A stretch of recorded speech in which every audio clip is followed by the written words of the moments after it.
Hello everyone and welcome to FIDE World Youth Chess Championship 2023. We are in Italy and this is round 8. In the studio we are working for you, Women Grandmaster Keti Tsatsalashvili and Grandmaster Arturs Neiksans. Arturs, we have seen already so much excitement on the board in this round, 7th round, and we do have last rounds ahead of us. What are your predictions for today? Yeah, welcome, Keti, and again, everybody who is watching this. It's a pleasure to be back. So I think that today is going to be another day in the office, so to speak, because we are approaching the finish line. 11 rounds in total. Today's round 8. This means more heavyweight fights between the leaders because some of the age groups already have crystallized the players who might be fighting for the gold medal and the world championship title, but the players in hot pursuit, they're not giving up. And yeah, so we are in for a treat today. That's right. It's time to take a look at the pairings in all the categories and also the standings to figure it out who are fighting for the first places. And under 14 in open and in girls, we do have sole leaders with 6.5 in both section. Tran, Giapon, and Anastasia Kirtaze in the girls section, and then we have 2 players with 6 points showing second and third places in open section. We do have Magnus Ermich and Pavel Sovinsky, and in girls section we have a bit more players. We have 3 players with 6 points and very close to the sole leaders. Let's take a look now another group category, and Arturs, what we have under 16. Right, and yesterday we saw under 16 open section the change of the leaders because Jan Klimkovsky suffered a loss against Jakub Seeman. Also, not only he is compatriot but a good friend. So now it's Seeman who leads the tournament 6.5 points together with the young German Leonardo Costa. And of course today they're going to battle it out who is going to lead the tournament after round 8. Looking at the girls section, it's all about Qiao Wang's performance. The young Chinese player yesterday managed to win a clutch game versus the top-seeded player, Alua Nurmanova, and this means that she is now ahead of everybody else with half a point. She already has played against Alexandra Shvedova, who is trailing her by full point. That's right. It's time to take a look at the 18 category in open section. We have Alexei Grebnik with 1 point ahead to the second place. And on the second place, we do have a lot of players sharing the place with 5.5 points. In the girls section, we have 2 players with 6 points. They will face each other today, and after this round, maybe we're going to have the sole leader, but also a lot of players, 4 players with 5.5. They are very close to the sole leaders. This is the standing, and now it's time to take a look at the pairings, what the pairings of the round 8 brings to us. And Arturs, girls under 18, what do we have here? Top 2 boards. These are the top 2 boards from every age category. So girls under 18, Rochelle Wu, the only woman grandmaster from USA, faces Martina Vicar. Definitely that's one of the top games we'll follow today. Second board, Ksenia Balabayeva from Kazakhstan versus Ayana Lakverdieva, one of the most interesting players here in the girls older section. Girls under 16, the sole leader, Qiao Wang, is facing Izabela Tokarz from Poland, and second board, another Polish player, Maria Sikanska, faces Alexandra Shvedova from FIDE with 6 points out of 7. And finally, girls under 14, we have Iris Mu, 6 points out of 7, facing Anastasia Kirtaze, the sensation from Georgia, who is the sole leader, second board. Afruza Kamdanova, by the way, with her amazing run, 6 victories in a row after missing the very first round because she was unable to travel here in time in Montesilvano, Italy. She faces the Kazakhstani player, Elnaz Galyakmet. That's right. And moving forward to the open section, what we have over here is the sole leader under 18. we have Alexei Grobnev. He is playing against Ilan Pardi, the Indian chess player who is showing his best.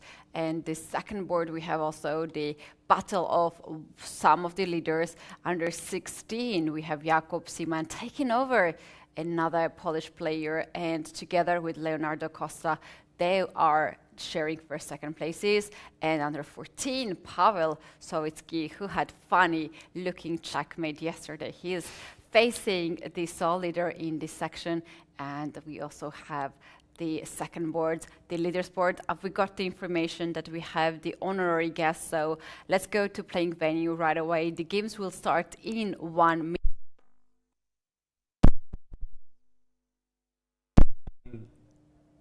We just tactical issue here.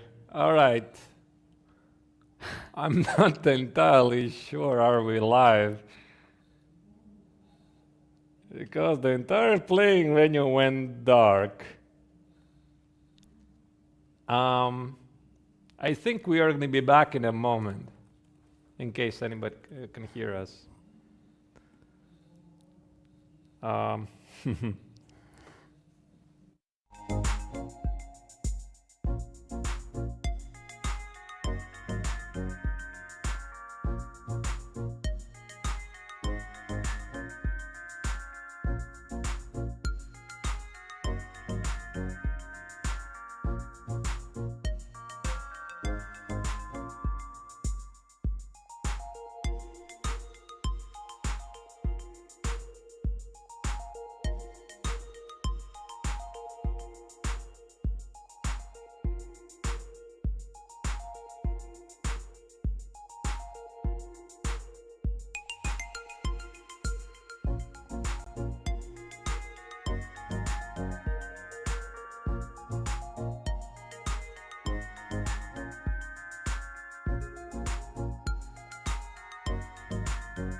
everyone back at the FIDE World Youth Chess Championship 2023.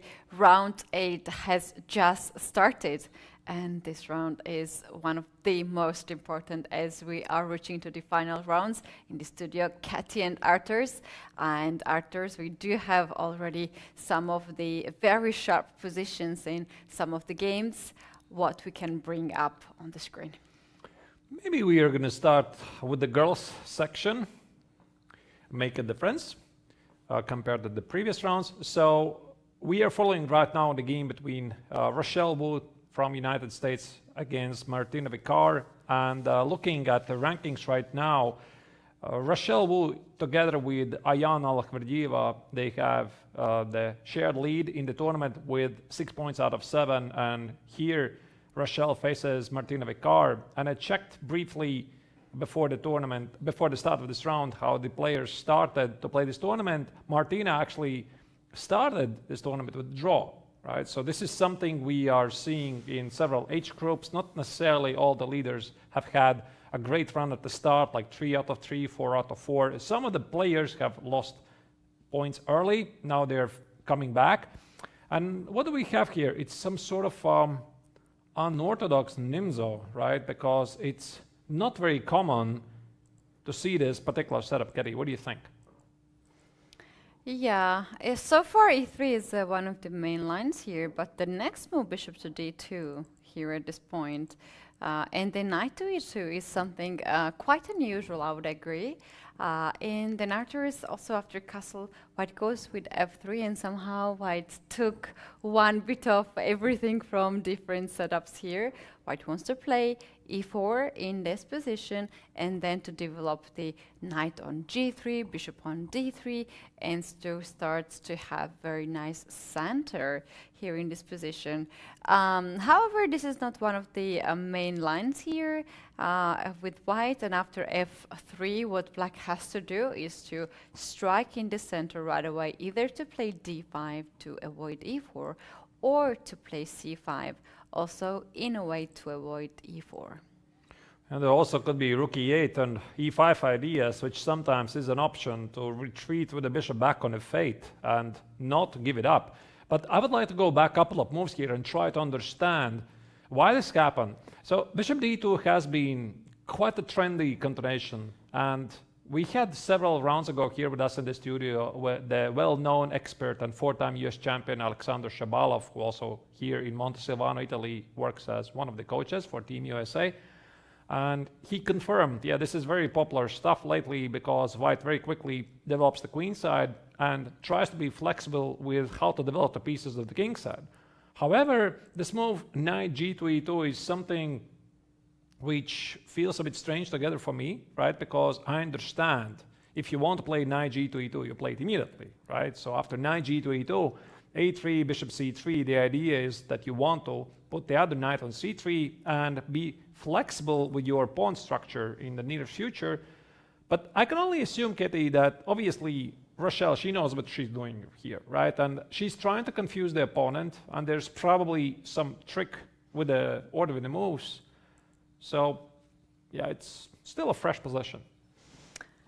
Yeah, indeed, move 7 to be played here, and it seems like white has converted 15 minutes into this position, and now she is willing to control the center with e4, and Martina has to go against this idea not to allow white to control the center, and if that happens, then white's pieces are a little bit odd looking and has to spend more time to develop the king side. Arturs, yeah, whenever we are ready, maybe we can also check the other game, but if you want to show I just some, wanted to add one more thing. I mean, with this pawn f3 move and the knight on e2, sometimes I recognize also there's an idea of knight h5, which is very strange, right? I'm not entirely sure if this move is applicable here, but the threat is to play queen h4 check, and somehow white experiences difficulties to continue development, because if she plays e4 trying to continue the plan, now black has an idea to play f5, and somehow this position opens up very quickly. What I'm not entirely sure is if this knight h5 idea is applicable here, and that's why I think now Martina has to figure out what to do, and perhaps this is the American player's plan all along to lead the opponent into unexplored territory where this one tempo, bishop d2, knight e2, leads to something else, and she's hoping that indeed the Polish player might get confused here, and then she hopes to outplay her in the middle game. But you're right, let's continue to observe and select another game. Perhaps let's stay in the same age category, girls under 18, select the second board where the second leader of the tournament, Ayana Lakhverdieva with the black color, is facing Ksenia Balabayeva from Kazakhstan. Yeah, and they have played more games more moves in this game. 16 moves has been already played, and we already have this pawn structure where black has the backward pawn on e6, white has a weakened pawn on d4, and white also controls the e5 outpost. So this is usually a double-edged position. Both sides have their own ideas. To me, the time here tells me that black is comfortable in this position, has blitzed out all the moves, and feels fine. This feels like an anti-Moscow variation, to be honest. Not anti-Moscow, but I mean it's the Moscow variation of anti-Najdorf, because very often they reach the same positions here. Let me check it. Indeed, yeah, I was right. Bishop d7, queen d7, short cast, knight f6, rook e1. This line used to be quite popular some years ago. We can see that it's coming back, resurging in popularity. This is something which happens all the time. e5, knight e4, a3. All right, the main move I think is knight e2 immediately.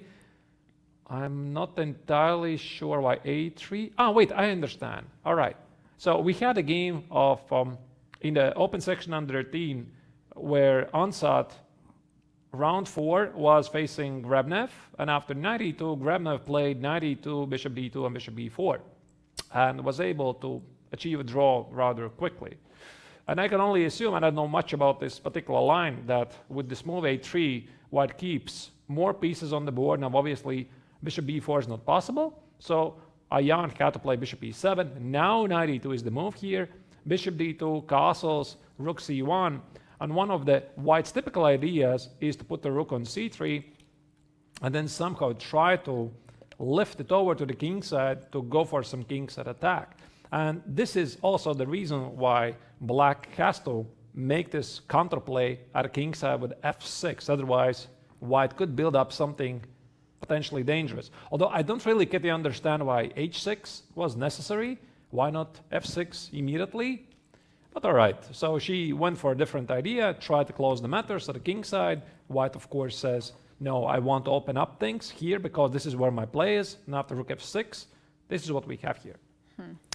This is the current position, and white is taking more and more time here to figure it out how to proceed the position, to control e5 square maybe.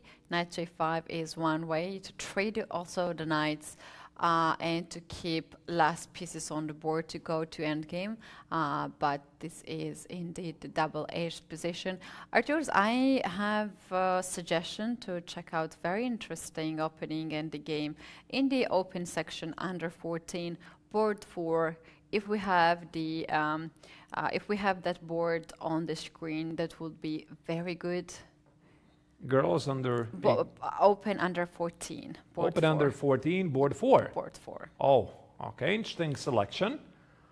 Yeah, let me try to find it. Open section under. Oh, is this the one? Yes. And if we go just a little bit back, like let's start from the very beginning, because this is very interesting opening choice. And all the moves that I have made was also fun. So let's go c4 e6 and knight c3. And nowadays this move a6 is so trendy. So white here decided to capture the pawn on d5 and to play queen to b3 to attack the pawn. So black goes with c5 and gives the pawn on d5. White takes the pawn on d5 with a knight. Black plays knight to c6, hitting the pawn on d4, and bishop g5. Look at this move. So I don't know, it's a sacrifice already here. If you take it, then I have knight to c7, I take the rook, your king is open, and I have very good position. So instead of this, black played knight e to g7 to cover this, and then knight b6, attacking the rook. Black plays knight to d4, attacking the queen, queen e4 check, bishop to d7 only move, queen to d7, and we have a trade. And in this position, knight to c2 first, not to picking up the knight. The knight goes on b6, rook goes check on d8, and king to c1. This is a funny looking position to me. Seems like has been already played earlier. Daniel Tsatsalashvili against Inigo Blanco Ortin. I see this game has been played earlier. Never seen it before. Well, it does ring a bell a bit. I mean, not at this particular position, but if you go back all the way to this queen b3.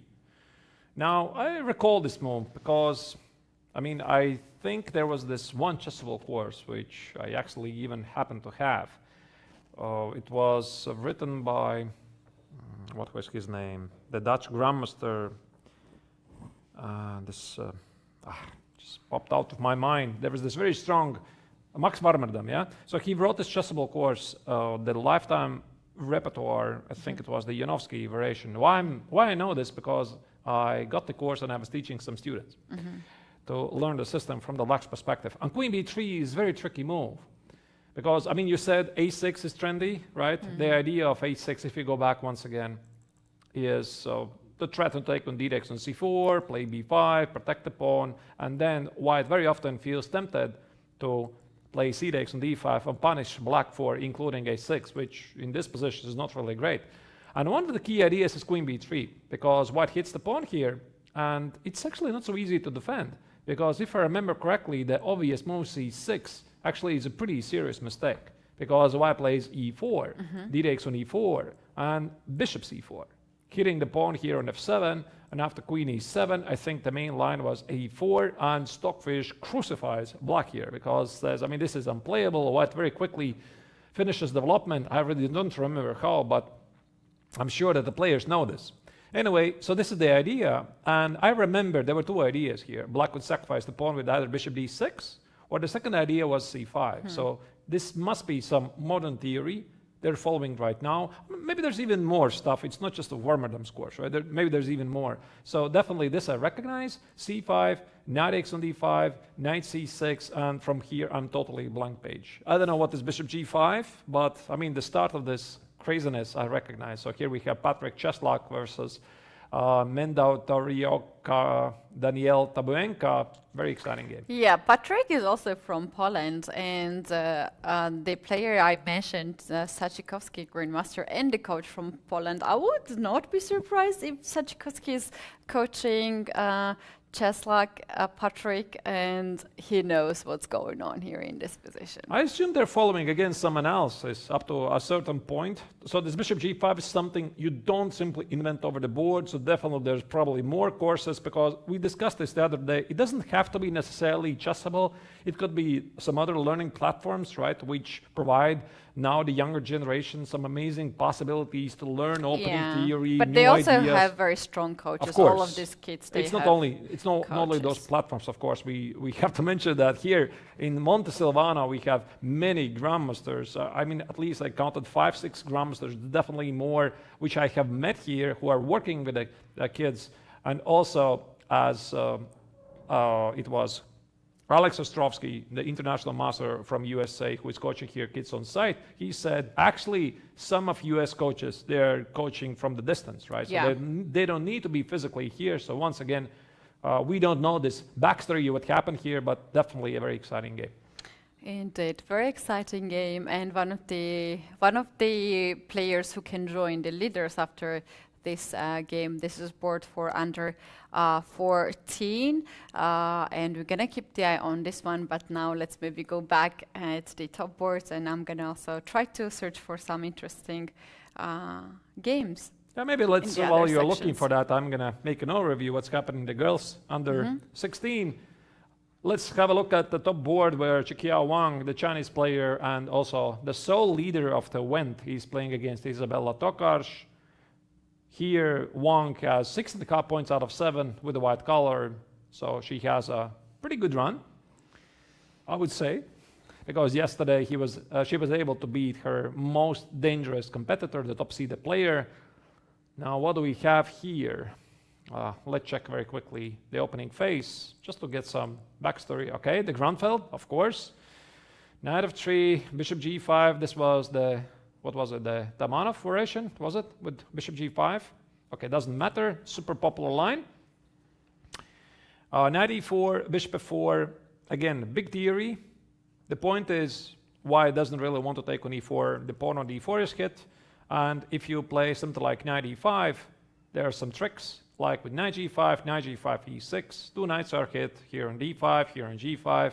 You don't really want to do that. And I think there was this C takes on D5 idea exactly with the same approach. Knight G5, Knight G5, and E6. So you hit the knight on G5, you take on D5, and again, this is where some theoretical branches only start to appear. So the main continuation is Bishop F4. White preserves the Daxwa bishop. Knight C3 takes it, D takes on C4. Black grabs the pawn. Queen A4. I don't think this is the critical continuation here. If I remember Keti correctly, it was E3 here. But all right, Queen A4. White grabs the pawn back, Queen A5, and now White calmly continues development and says, I have the potential to have a very strong pawn center. Knight to D2 just have been played. Perhaps this knight in the future will go on B3 and C5 to control dark squares.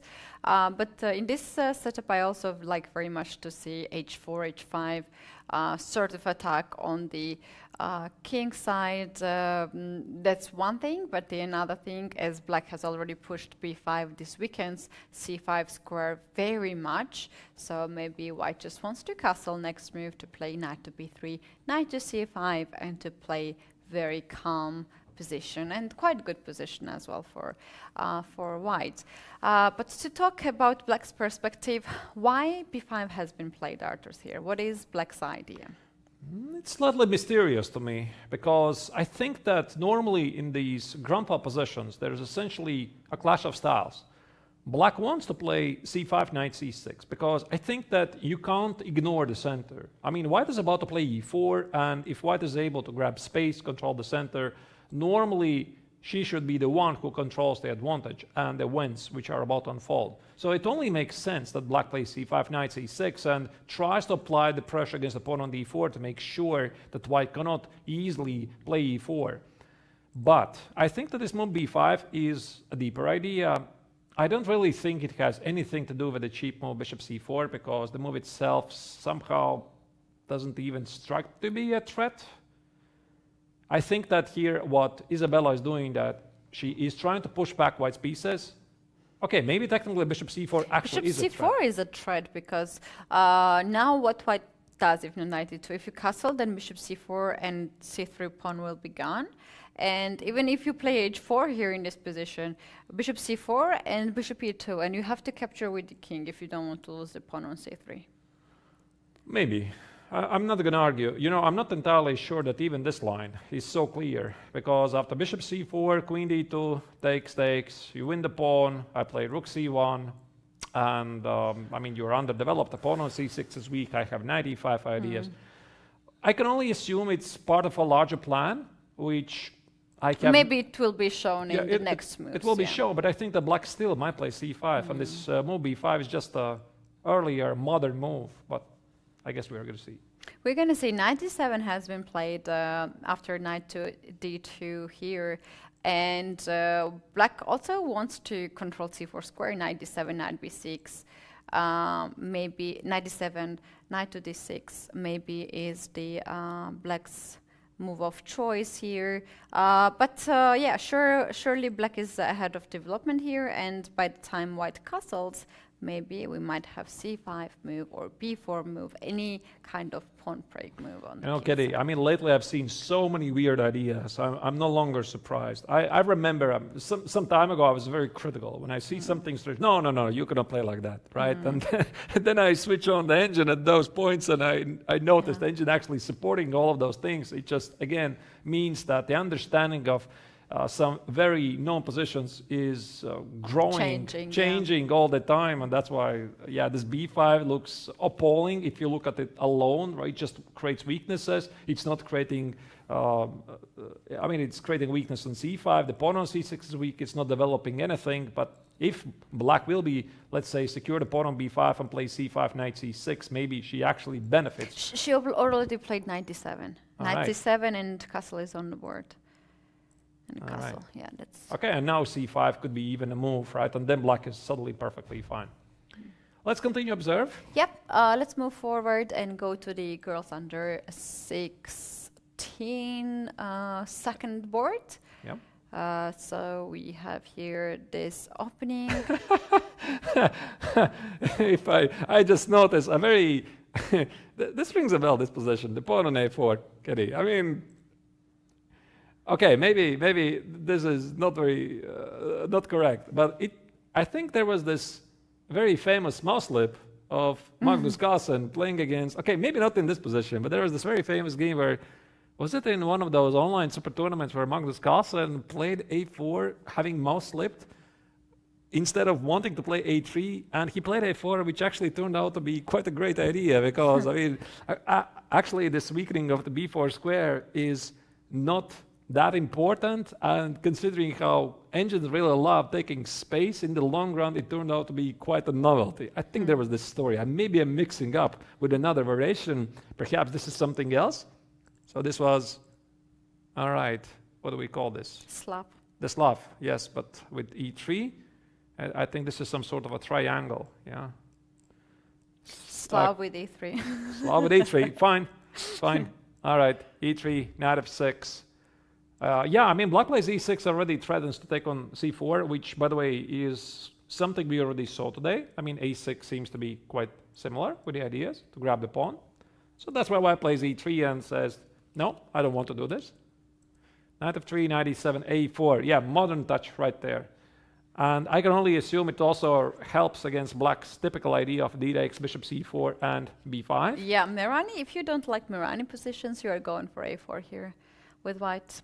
This is some really modern stuff. Okay, black, of course, immediately puts the bishop on b4 and says, thank you for this outpost. Bishop d3, castles, queen c2. Very original. And I'm looking at the database that already can't find any games here. I'm not surprised because this a4 is not so common. I mean, if you go back here, some of the other main moves here involve the typical Miran structures like queen c2, bishop d3, b3, bishop b2. Yeah, but a4, this is essentially chess of the 21st century. Very interesting. Yeah, queen to c2 is on the board, and white is hitting for the center. e4 is one idea. There is also another idea, Arturs here, knight a2, kicking the bishop away, and b4, and you cannot take this pawn back because bishop a3 in the end wins the exchange. So black has to watch out a little bit to that too. But in this structure, very often the bishop on b4 is not very useful, and you want to take it back on d6 to put e5 on time on the board, or maybe even here e5 is the move for black. I'm not even sure. Yeah, you're right. What this bishop on b4 does, because I guess black positioned it on b4 just because this outpost is available. It also stops white from pushing e4, but I like your idea, Keti. You're saying this knight a2. It's very nice. Yeah. Maybe this is also something that Carlsen played back in that game. I already don't remember, but somehow, it rings a bell that I have seen this in his games. Looks interesting. Let's perhaps select another age category. Yeah, under 14 girls, it's very interesting here. We have Anastasia Kirtadze, sole leader, and Iris Mo is one of the few players that are following Anastasia very close.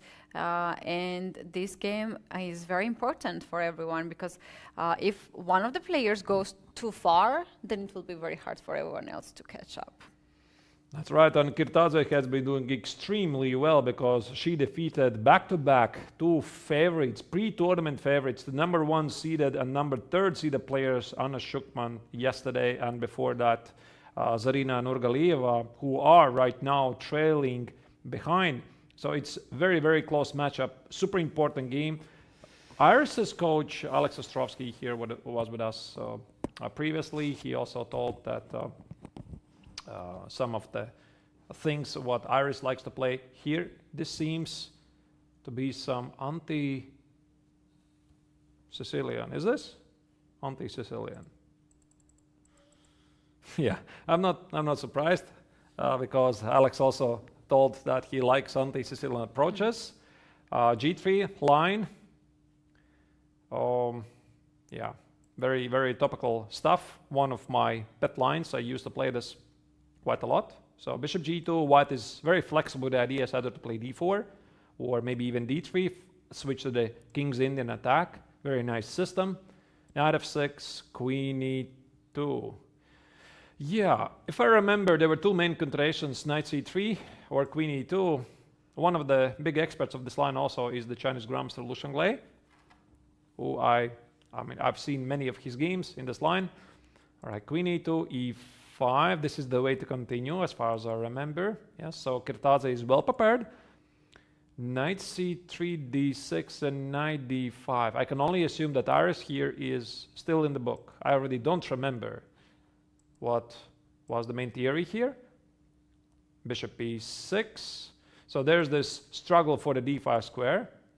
I mean, normally I think black would want to take on d5, for example, right now, but I guess there are some issues. After takes, knight d4 perhaps, knight takes on d4, c takes on d4, and look at this. We somehow got to some Sveshnikov-like positions with c4, b4, and c5, while black is thinking about some sort of a king's head attack. It's very interesting how chess can be so transpositional.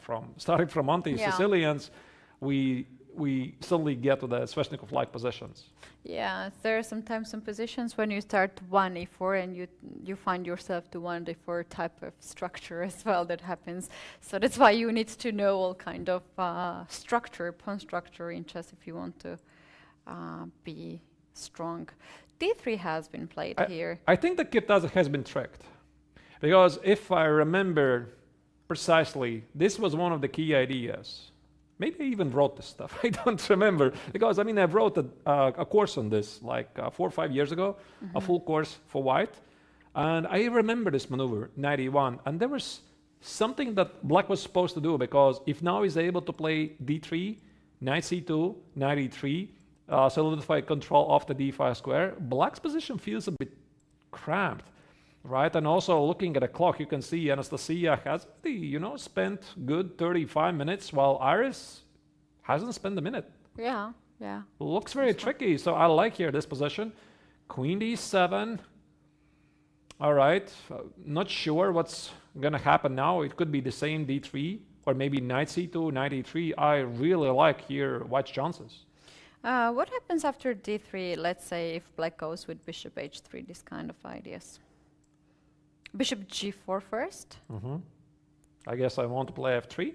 And now bishop h3. Yeah, it could be. So I could assume I'm taking on h3. I'm not afraid of the queen. And assuming that knight takes on d5 is a threat, I could take on f6, since this is a bad bishop. Maybe knight c2, maybe knight g2. Try to put it on e3. Try to put it on d5 with the 4 ideas. I love these structures. So looks really good for the American. And how about knight e7 here? I mean, knight e3, bishop g5. Yeah, maybe. You want to trade, yeah? Okay, maybe now I can play something like, it's very difficult once again to immediately jump in, but maybe something like f4. And if you play... Whoa, I'm missing something? Yeah, what am I missing? What is it? Wait. What am I missing? Wait. I mean, I thought you want to play d5.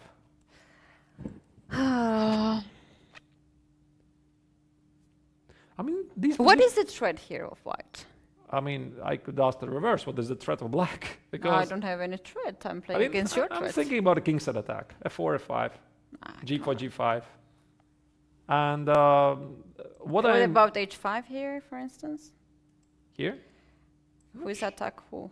Yeah, but I'm not sure what you're attacking there. I mean, I can always play G4 and prison the queen. I'm not sure. I mean, I guess I want to play something like, okay, for example, I was thinking about the C4, you know, to make your bishop look bad. And if you talk about the pawn play, I think that black is missing it, right? Because there's no D5, there's no F5. Okay, maybe you have to take with F4, which probably now is impossible. And I'm not sure what you have to do, like G6, F5, this bishop is pretty bad. I reserve the option at some point to jump in the knight. Actually, what about instead of H5 to go H6 in that position? I don't see a serious attack here for black. No, I'm not saying there's something serious. It's just a very pleasant position. You know, again, I'm not so sure about the C4, but somehow look at this position. All of the white's structure is a very nice position towards the king side.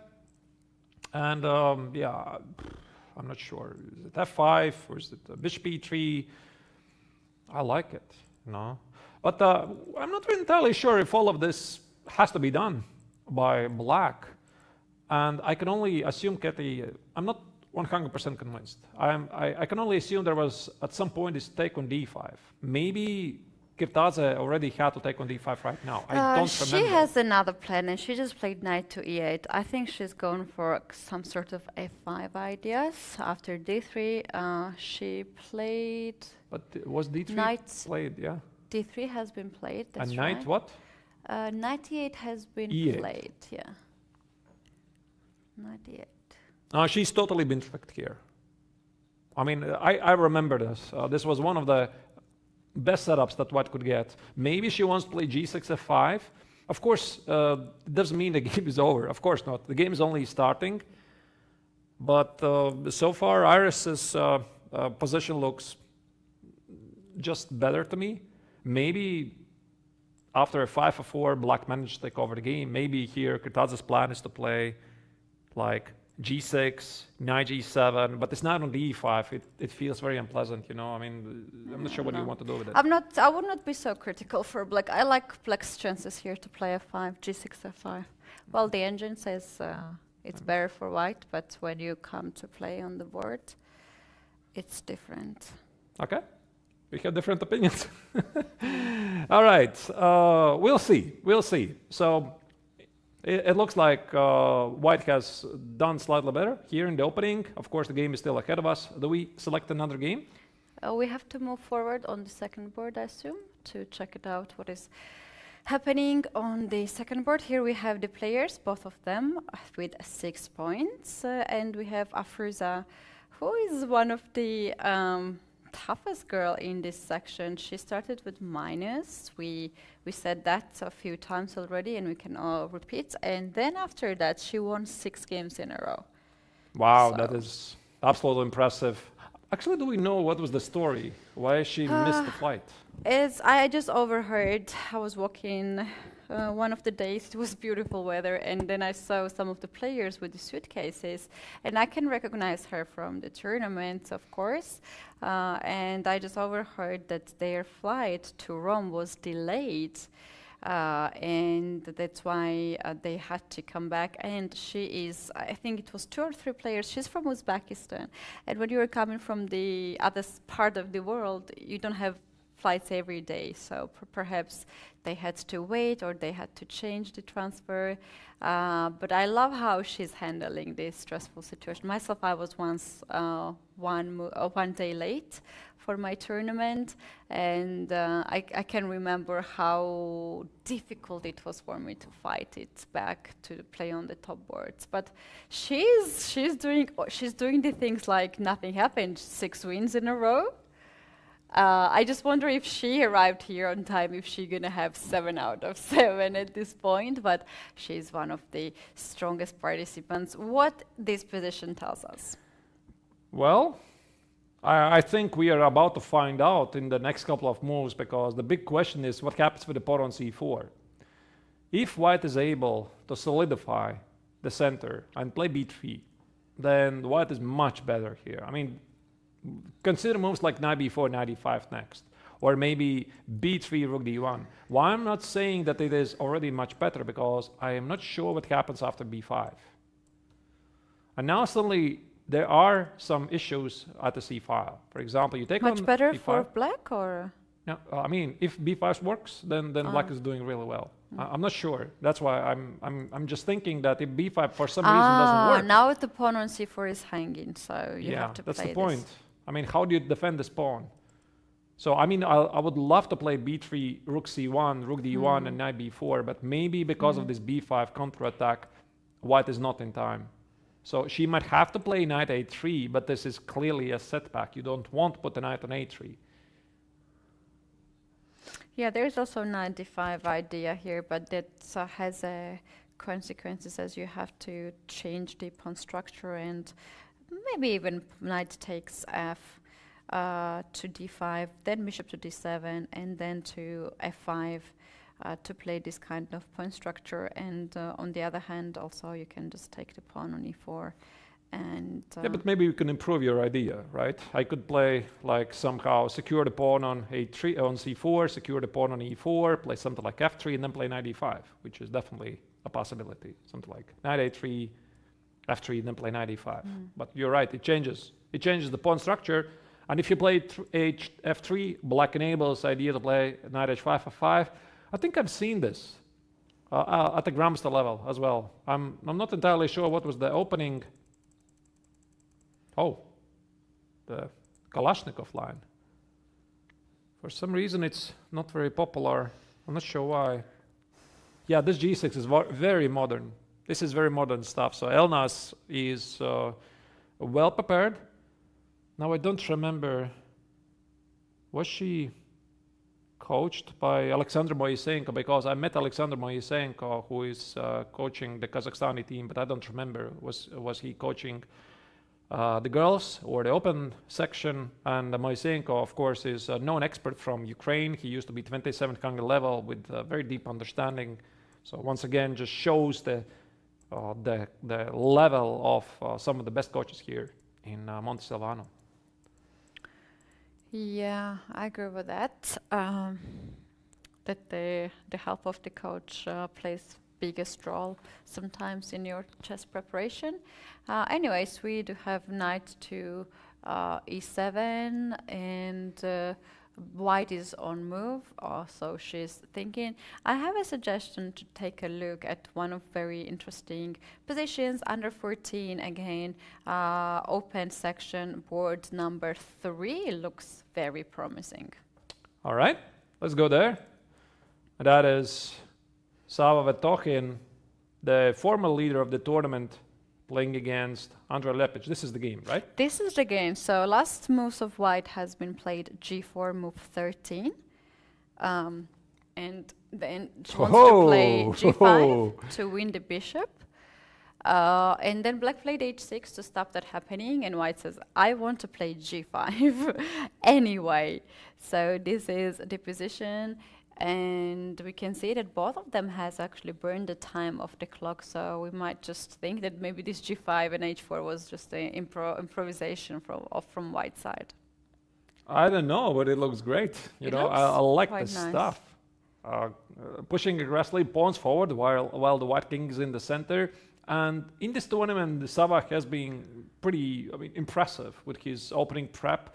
We also saw his very nice game yesterday against Pham, the Vietnamese player, and it was Vetokhin who sacrificed a piece. He got into a very complex position, and I think he got a bit unlucky because he found a very interesting continuation, and during the commentary we thought, okay, this looks promising, looks very interesting, but the idea was not properly carried out. And then the Vietnamese player was so precise. I mean, he played really high-class chess, and then Vetokhin could not do nothing. He was outplayed, but I think he still remains as one of the favorites of this group. So, yeah, I think something like g5 could spicy up things incredibly.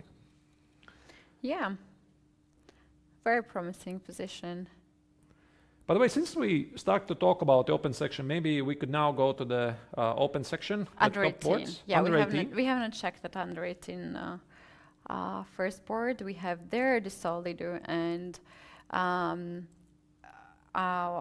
mentioned earlier that once the player goes 1 point ahead, at some point someone has to stop it. But this position to me looks very nice for white, so for Alexei. Is it going to be Lamparty who is going to stop the leader? Because I mean, look at this. I mean, this opening is anything but peaceful. Yeah. D4, knight f6, c5. Wow, the Benko gambit. C takes on b5, a6, e3, the modern stuff. E3 has a very nice reputation, and I think at the professional level, this is also one of the reasons why the Benko has very hard time. However, the Indian player keeps surprising us, because it was yesterday he already played this okay liberation versus Sicilian, playing sharp, unorthodox lines, and this means that he is all for business here. So he sacrificed the pawn, he played e6. Take on e6. Okay, I'm not sure if this is the main line. Was it not knight c3? Somehow my memory rings a bell that knight c3 was the main continuation. However, Grebna played it very quickly. Took on e6, knight c3, d5, and there you go. We reach a position where black has sacrificed a pawn for a potential pawn center. Who's going to be right? Yeah, this is one of my favorite openings as black. When I was a child, I was winning a lot of games, Arturs, and it's quite easy to play here with black. And if white doesn't know how to set up properly, white will have very strong attack on the king side.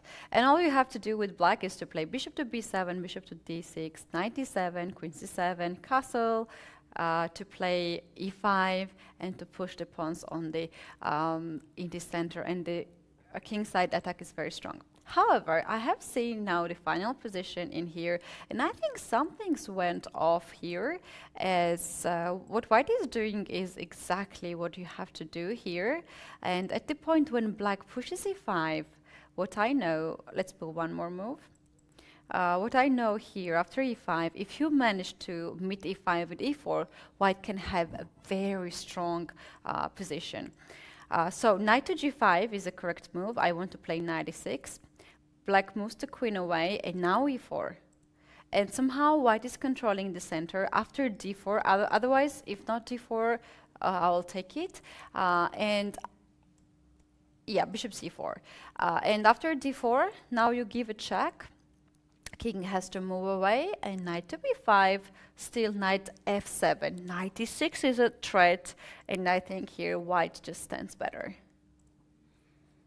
Probably. Yeah. So white has the extra pawn on a4. And I think that this is something that Lamparty was willing to accept and, you know, trying to get to this position, but somehow now his powerful center is fixed.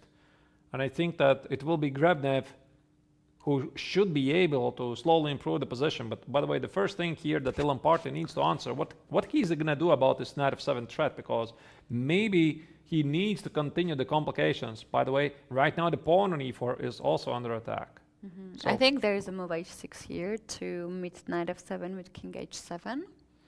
Oh, I wanted to sacrifice the exchange, but yeah, we can also go here.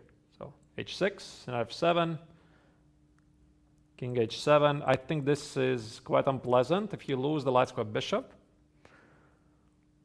And then white plays something like f3. Yeah, it's a very difficult position. Yeah, so what about I try to sacrifice the exchange? So, okay. It's essentially all in, okay? I have nothing to lose. No? Knight h7? Oh, yeah, I was only looking at knight f7. Yeah. I was only looking at knight f7, and my point was here, I'm sacrificed the exchange, I'm going to retreat with the knight, and, I play e4 and whatnot, or maybe queen c6 includes somewhere. But you're right, Keti, yes. Knight h7 is a very nice move. King h7, queen h5, checkmate. Yeah, I guess we have to shot on the board. Beautiful. Yeah, and basically you don't have any other move. Queen h5 comes on the way. Maybe this is also the reason why Lamparty is thinking here. He would love to sacrifice this exchange, but apparently he can't. So, what if I start with h6? Yeah, you start with h6. All right, there you go. We carry out the same idea. I assume white goes here. Now we sacrifice the exchange. Here. and knight e4. How about this?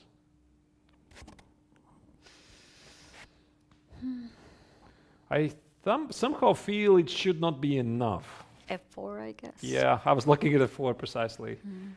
So if black doesn't checkmate like in the next couple of moves, then his initiative should evaporate. That's how it feels. So queen c6, try to scare you of something. I don't believe it. I mean, could be still, of course, some difficulties. Maybe there's even something like rook a2, some quiet move. By the way, now look at this. This a4 secures the knight on b5, enables rook a2, defends the pawn on g2. Yeah, I don't believe it. Although I have all the flashbacks from my childhood in this position, black and white. So you're looking at this, oh yeah, okay. Because I have played with black, I have played with white. Both positions was quite fashionable when I was playing youth category, and it's very, very sharp. And here after h6, Arturs, there is another idea too. You don't necessarily need to bring the knight away. You have also h4 move, which is another unpleasant idea. If you take, I take, knight is hanging, you move your knight, a queen goes on h5, or maybe g6, knight back, and then g3. Oh. g3, king g2, rook h1 ideas. Or queen. Maybe it works, maybe it doesn't. There's bishop e4, bishop g6. Queen f3, maybe. Queen f3. Yeah, it definitely like looks it interesting. has a very sharp. It's 5 minutes tendency, before checkmated, yeah? What happened? I clicked something. Not the first time. But you know what's very interesting? When I was playing these positions, it was very popular. We had no access to the engines. Nowadays, with the engines, this can be already winning or losing. It will not be like just unclear position. Yeah, what we call unclear, like 10, 15 years ago, now engine says plus 2.5. Yeah.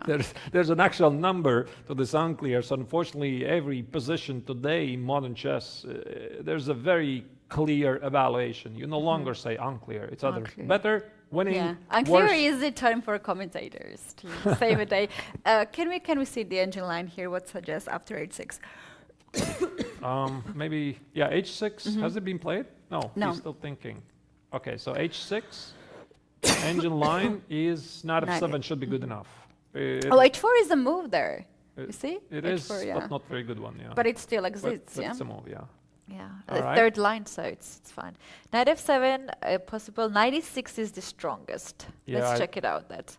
You know, I think that it doesn't matter. It doesn't matter what Ilan Party does here, but he needs to rely on the dynamics. If he loses the dynamics, the game might be over. And that's why I think that he needs to preserve this last for bishop on b7 and get rid of the pawn on e4 so that he can push those pawns forward. This line actually is very interesting. After h6, knight e6, and bishop to e4. Why not knight f7? Let's see that. All right, knight e6. Bishop e4 here to give up this pawn. And now it's just weird move like f3. Bishop goes back, and you just take the exchange, and engine says this is very close to win. I don't argue. Yeah, the knight on e6 is a monster. I think I would have played knight f7 without thinking, to be honest. It just feels forcing matters. Yeah, it's the same actually. Just More or after less. bishop e4, you just need to play f3 to stop that pawn going forward. Right, but I think also f4 is pretty good. So let me check. Yeah. No, f4 actually engine hates. Oh, look at that. Interesting. Huh. Okay, yeah, it's f3. But yeah, this game is very sharp, and I think that Ilan Party definitely understands the risks that he took, because he's one of the players with 5.5 points out of 7. He's facing the leader, he has black color, and for him it's either everything or nothing. Yeah, well, if he loses this game, it's not only his loss, but also Sergei goes far advance from him. What the time situation tells you, Artur? That Grabnev is in full control here. 1 hour and 17 minutes. So, I mean, White has done nothing wrong. Maybe actually, no, it's very easy for him, because now that he has amassed this lead, He is 1 point ahead of everybody else. Everybody is going to come charging at him. And sometimes in these positions, you don't need to do nothing. I mean, I'm talking from the competitive level, right? You just sit there and you wait. Opponents come at you because it's a completely different picture when you are the one who needs to, go be aggressive, attack, especially with a black color compared when you're playing with white and everybody comes at you. It's completely different. It's so much easier for you to play because you just, play good moves. So your opponents play shady gambits and, try to complicate the game and you just figure it out. Yeah, very interesting opening, and this game is promising to be quite sharp. But also the second board in this section, we have another very sharp position. Benoni, once again, it's quite popular to have this opening in this competition. We see them a lot. And here we have rook on b4 already, and knight e4, just ignoring the pawn on b2 and going after the 6 pawn. Yeah, this was Benoni, was it not? With fianchettoing the bishop on g2, and now it seems that we are about to get an answer to a question. What happens with a black pawn on d6? Visually, I'm not sure I like black here at all. Because what about the development here? What about the queen side? And the bishop on c8 and the knight on b8, they're not doing anything. And white is asking very direct questions. How do you defend the pawn? And if you're playing the modern Benoni, the last thing you want to do is play something like bishop f8. It just doesn't make any sense. Bishop g5, knight f6, I think. Right. Dark squares. There's also bishop d2. The main point here is, Arturs, how you are capturing on d6. That's the main thing here. Because after knight takes d6, very often there's g5, so black can prepare that move. If you take with the bishop, there is rook e4, and bishop b8, rook d4 intermediate move. So black needs here a smart move, which keeps all these things on the board. I think there's f5 or some sort of move like that. Maybe you're right, actually. Now, there's no knight e6 because of rook f4, rook f4, fair point. Bishop d6, I take the piece. However, your move f5 now weakens the e6 square. And I could, change my plans and play knight g5, knight e6. And maybe black already has to, if I'm suffering, then I'm suffering and take the pawn on b2 and see what happens. But somehow, yeah, it's looking really dangerous for Ansat. And I think he's risking it all because, again, you don't play modern Benoni to get positional game. You understand, again, the risks you're taking. And I think that he probably looked at the pairings and felt that this is the right moment to strike. And if I remember correctly, Ansat is he has 5.5. 3 draws in a row. Yeah. So you want to change it. I mean, you want to do something because when you start to make draws, one draw, second draw, third draw, you start to feel, I'm no longer in control.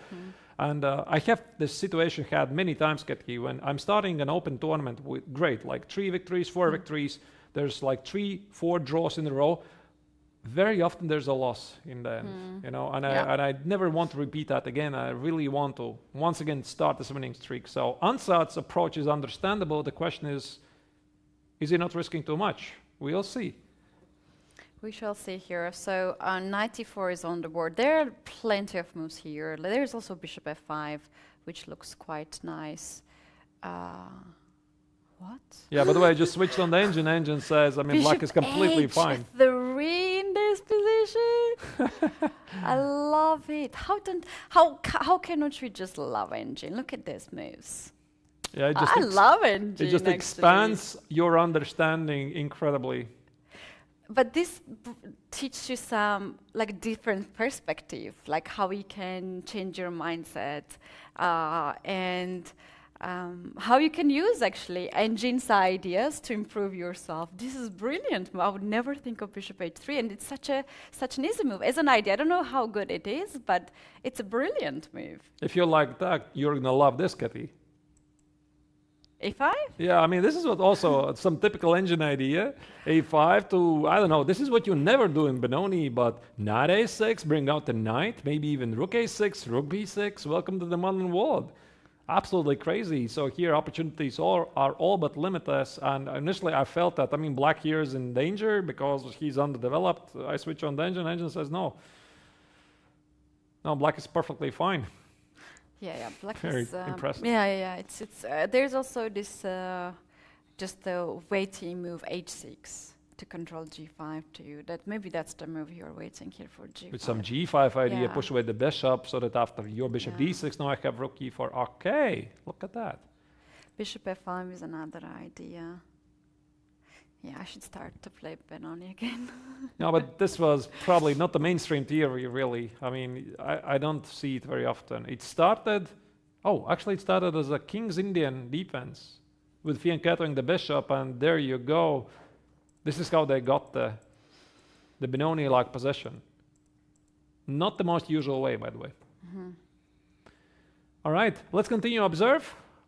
Also, there's action happening in the open section under 16. We haven't yet looked at those games. That's the top board where the Polish player Jakub Seeman is facing the young German Leonardo Costa. Both players have 6.5 points out of 7. Very important game. Yesterday, Seeman was victorious over his compatriot and the previous leader who was running with a perfect score, Jan Klimkovsky, also his very good friend. Leonardo yesterday was playing against Batu Hanant, very thrilling game. He won it, quite a long one. And what it makes really interesting, Keti, they have something in common. Do you know what it is in this tournament? Yes. They play in the same category. That is pretty obvious, right? Open section under 16. No, there's more. Both of them drew their games in the second round. So both of them have the 5 victory streak, which is going to end for somebody today. So isn't this impressive? Impressive, right? It's it's a good observation, actually, that they have very similar start and also the continuation. So if this game ends in a draw, we might just keep the same path for both players, keeping going. Yeah, and I think I've seen it more than one category where, again, early draws, first or second round, then they play very well. So their viewers, in case you're... It's a good... Remember first round I was mentioning about this? It's such a nice strategy. You're just playing lower rated players than usual. And then by the time these players are tired on the top board, fighting against each other, then you're coming on the top boards. Right, but what do we make of this position? So who do you like, white or black? It is white to move, yeah? Yeah, the knight on d7 is under attack. I'm not sure even how it get there. I'm curious. How do you get there? Oh, just like that. Not the most usual career for the knight. I wanted to play bishop d5, knight b6, I guess, or not even that. Very interesting. Bishop g5, h6, and bishop d2. I think that Jakub here had some ideas to exploit the weakness on f6. That's why he played bishop g5, hinting for some bishop d5, knight f6 ideas of this extracted from Costa 6 minutes, trying to figure out. There you can see actually a very nice video on Costa trying to calculate something after rook e7. I think he is blindfolded calculating something. I'm not sure what it is. Arturs, I think I would play here knight c5 to grab the light square bishop and to go into the position where I have the pair of bishop. Although the knight on d5 plays a big role here, controls a lot of squares, and if you push c4, then it will change the pawn structure, and the dark square bishop on g7 will be happy. I totally agree. Yeah, this bishop on a6 is pretty good. So trading it does make sense. I like Seeman's chances here. Yesterday he was outplaying his compatriot. We already mentioned this. He beat Jan Klimkovsky with white. Today again he has the white color. By the way, there was this very interesting moment because it was supposedly Jakub's turn to change the color, because normally the system goes the following way. If you are the leader of the tournament, meaning even if there's a shared amount of points, but you are the higher seeded player of that group, for you, the color changes. I mean, let's say Jakub Seeman has a higher rating than Leonardo Costa. Yeah. And Jacob already has played with white. Normally, we would see him the next game with black. However, it was Costa who already played 2 games with white in a row. So they made an exception. Oh, wow. Yeah. I'm really curious, actually, Keti, what happens if 2 leaders face each other? Both of them have played 2 whites, for example. I had this kind of situation actually in one of the tournament, not myself, but some of the players. They had to play third same color. One of the players. Yeah, super rare. Yeah, it's not happen. It happens only when you have few participants in a tournament. Well. Do we have any game that we have not covered yet? Yeah, I would also like to check, since we talked about Jan Klimkowski, let's have a look at his game versus Eric Gasparian at the second board of the open section under 16. I saw earlier today, Jan, he looked pretty positive, you know, despite the fact that yesterday he lost against Jakob Seeman. He was still in good spirits, so everything is good. He understands it was a tournament situation. Yeah, I also saw him today, Arturs, before the start of the game, and today it's quite rainy here in Montesilvano, and Jan was so fast to run. Like people were just walking very fast, and some of them running, and he was like like this. I was like, whoa, he runs so fast. And I also noticed that he was visibly in a positive mood too. Yeah. That's right. Okay. So his opponent, Terry Gasparian, has suffered 1 loss previously. He lost against Costa, who is now one of the tournament leaders. So again, very important game. What do we make of this? I have a question. How Drew got on G8? By playing Rook G8. Why? That is, I don't know. Just a second. Let me figure it out. Oh. So this was English. No. Bishop b4. Okay, this is very modern stuff. So black wants to take on c3, play d6, f5. This is a very nice idea. Knight e5 is the principal way how you're supposed to play. d4, e takes, queen d4. Yeah, there are these lines. Knight e7, white gets the 2 bishop advantage. If I remember correctly, this is the main theory here, main line. Knight c6, queen c3, d6, and black allows white to take on f6, and white does not take it. I mean, look at this. He says, my bishop is more important in the long run. Bishop e6, e3, and there you go. There's rook g8. But answering your question, why do you play rook g8?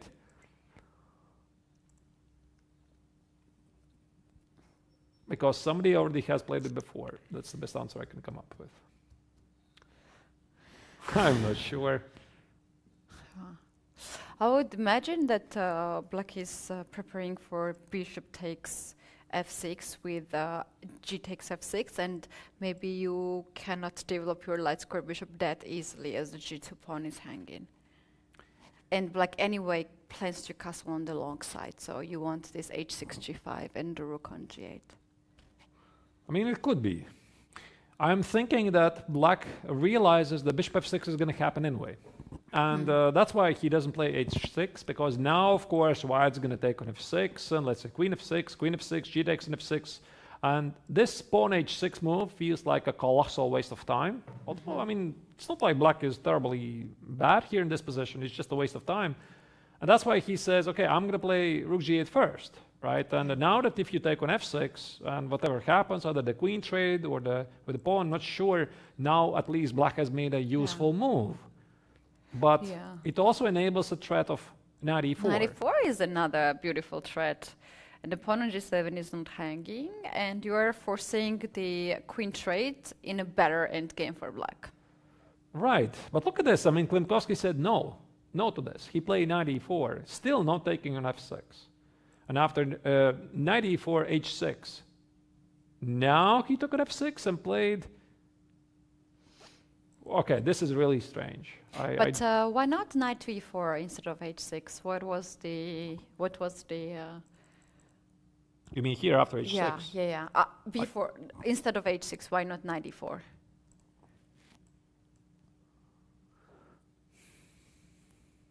Well, I guess white has no choice. Take on e7, knight c3, I assume knight c6. Again, black has no choice. You got to take on c6. And bishop d6, could it be? White is up a pawn, but I mean, there could be a compensation. Like, I'm not sure. You take it or don't you take it? I guess you take. I think you take. Yeah. B takes and rook b8. And what is this position? Maybe this is something that Klimkowski didn't really like. Although, I think that it was black who didn't make this knight e4. Looks pretty normal to me, but this entire sequence is really strange. I can only assume something went wrong with Klimkowski's calculation, because I totally understand his idea of not taking on f6, because he treats this bishop as the better piece. But now after rook g8, knight e4, h6, why not now take on c6? This is something I do not understand. I mean, bishop f6, why not go for this endgame? It's a mystery to me. Because, okay, maybe it's not much. We could argue about it, right? I mean, black has double pawns, white has no weaknesses, black has 4 pawn islands, white has 2, and can play something like g3 and play this game for a long time. But why go instead for this position where black has no weaknesses whatsoever? It's a bit mysterious. Perhaps white is waiting here, black to castle on the long side and then to start the b4, b5 certified, yes. And on the other hand, he just wants to castle now. And yeah, wait for black to make decisions. You're right. I think this must be the case. I mean, this is very pleasant for white, this one.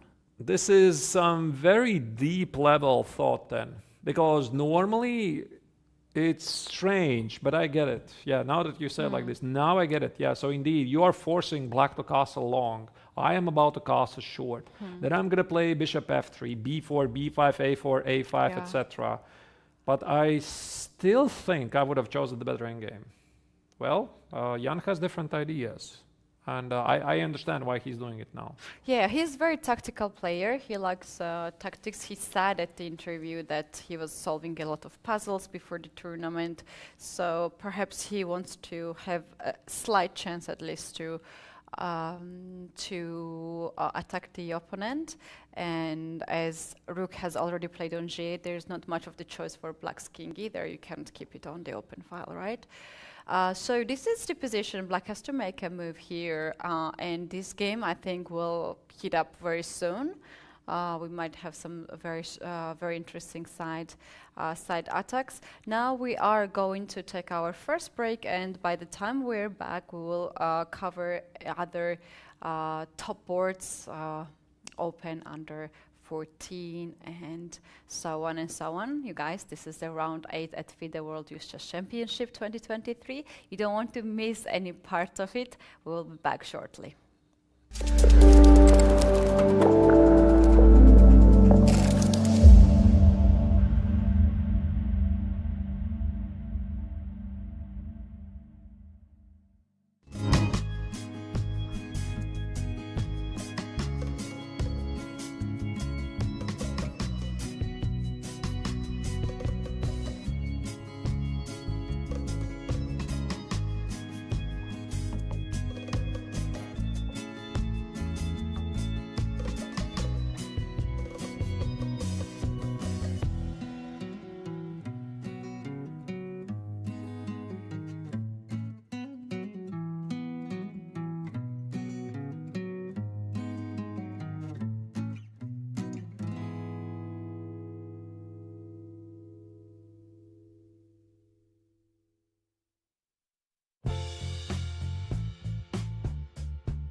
coming back at the 8th round of FIDE World Youth Chess Championship 2023.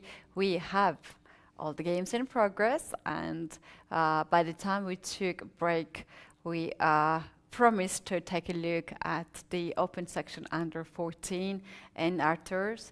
Let's now bring it up on the board and analyze the first board, where the favorites are playing this position, what it tells to us. Well, I love Pavel Savinsky's chances. He is playing against the tournament leader Tran Giapuk Pham from Vietnam, who so far in the tournament has been very impressive. Speaking about Savinsky's performance so far, he had a very solid run, by the way, no losses, early draw, again, round 2. And we already saw this having quite a common theme among some of the leaders in other age groups. So 6 points out of 7 here for White. Yesterday, he managed to execute this beautiful mate idea, rook h5, g5. In case the viewers, you didn't see that, you can find it on social media, on Facebook. Beautiful checkmate idea after the opponent's blunder. A bit lucky, but I guess you need to be lucky in these situations. What do we make of this? Here, Savinsky has a dream position. I'm not sure what went wrong with Pham in the opening phase. So just to, again, give you a bit heads up what happened here. The king's in and attack, a very, very favorite topic of mine. Queen e2, knight e7, bishop g2, and this d-takes on e4. Now, this is a move I don't think I've seen at all. This order of the moves with take on e4, knight e4, queen d1. I guess he was expecting that White's going to take on d4, c takes on d4, and then play e5. So White retreated, knight f3, queen f3, and now one of the next moves which I don't really like, Keti, that here Pham did, is the move e5. Because obviously we see the pluses of this move. It opens up the light square bishop. You position the bishop on e6, so you solve one problem. However, there's one thing I'm slightly worried about the Vietnamese player here, and that is the weakness on d5, and it's gonna feel really vulnerable long term. So here after knight a3, bishop e6, queen e2, White already is eyeballing to control these very nice squares on c4, d5, queen a5, knight c2, short castle, knight e3. Now White found a different way to get to the d5 square, and I think that here Savinsky is looking really good, because I'm not sure what Black has prepared to meet with knight e5. Knight e5 is such an unpleasant threat for Black to deal with. That is right. I agree with that, Arturs, and this game is indeed decisive for the round. We have rook to d8 just played now from a Vietnamese player, and the time control, the time in fact is quite level here. Shall we take a look at what is happening on the second board? We have another Vietnamese player here with white pieces against Magnus Ermisch from Germany. What this structure stands for? Right, so here it appears that Ban with the white color is having quite a nice pressure, because again the opening, oh, what just happened here? I think I pressed something. Oh, sorry, my apologies. Just a second, I'm gonna fix that in a moment. All right, so where are we? Here, yeah. So I wanted to go to the opening phase. This was the London. So Ban clearly likes the structure. c4, I'm not sure about this. b5. I think there's been some recent developments in the understanding of the London, because the c5, c4, and b5, I remember one game from the FIDE Grand Swiss where Gukesh was playing with white against this young Azerbaijani grandmaster, what was his name, who recently won Aeroflot Open. Very talented guy. I don't remember, pardon me. All right, so here Gukesh was playing this position with white. Not necessarily this particular position, but I always thought that c4 is not good. And yet it was the Azerbaijani player who proved that actually it's a very interesting concept. And I'm not entirely sure if Ermisch is following this game, this idea, but again, it just proves one thing, that the understanding of certain positions is evolving. Although, if you go to the current position right now, after knight c6, rook e1, rook e8, queen h5, I have a feeling that white got his dream position. Everything is ready for a potential kingside attack. The pawn on e6 is a weakness. The pawn on g6 makes a fine target. White is thinking about h4, h5 ideas. So here, Ermich is clearly on the defensive.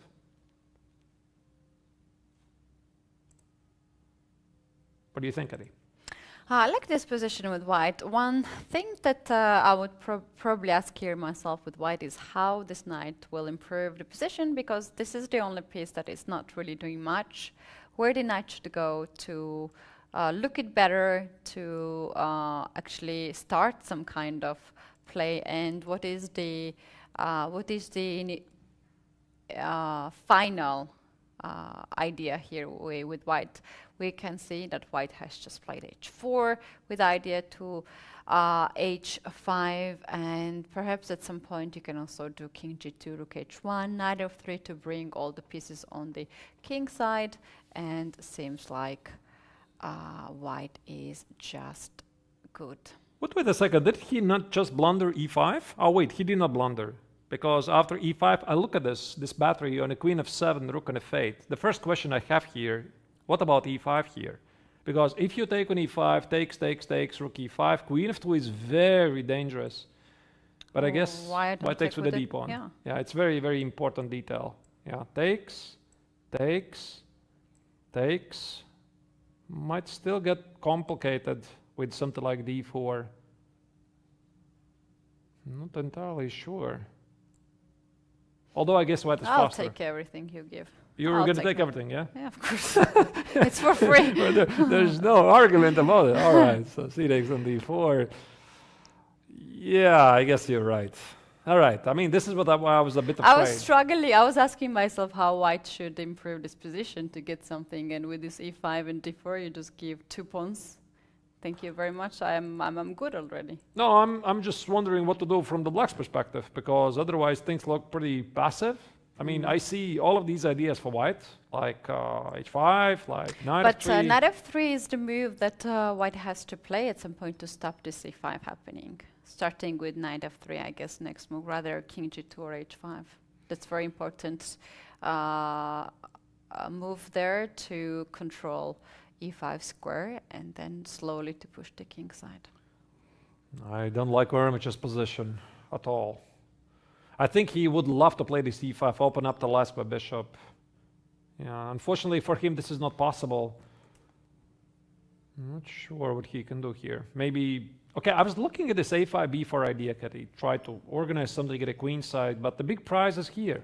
The king's on g8, and white is clearly thinking about h5. Maybe even king g2, rook h1, h5. And the pawn on g6 will be very difficult to defend. If black trades queens, the pawn on e6 is hanging.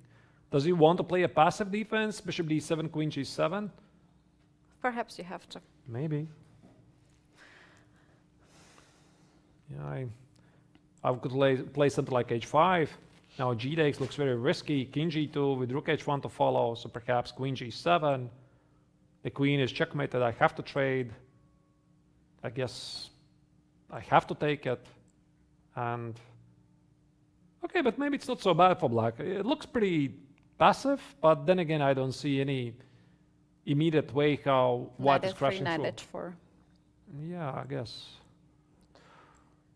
But also, you don't necessarily need to take on g6 right away. You can keep maybe, yeah, I was thinking about it. Maybe I keep the pawn on h5 to close the h file for the moment. Yeah, maybe knight f3, you're right. No, it's very good. Like risk-free position here for white. You don't really risk that much.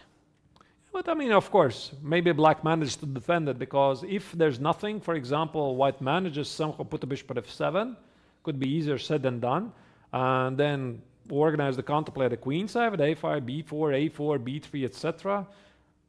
That's the only chance for him. So I think he has to trade those queens. But white's chances are definitely better here. All right. My suggestion is let's continue observe and move on to the third boards of every H group. Let's do that. We could start with the Maybe girls? Before we go there, Yeah. I suggest to go back to the first board of under 18. We have quite a development Okay. there, so we might have this game ending fast. Oh, already ending. So Maybe. I always say maybe. You don't Maybe. hear it. So that's the game of Alexei Grebnev, the sole leader, who got 6.5 points out of 7.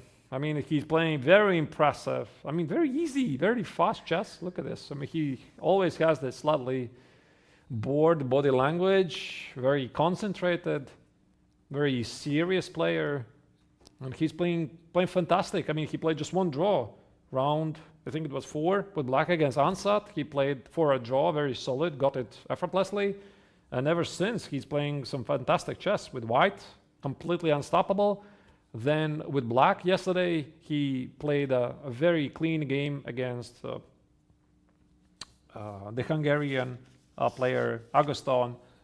And now it is Ilan Party who is, trying to change something, but white is just coolly defending and keeping the material. But does this look cool to you? I'm not sure. It's still pretty wild to me.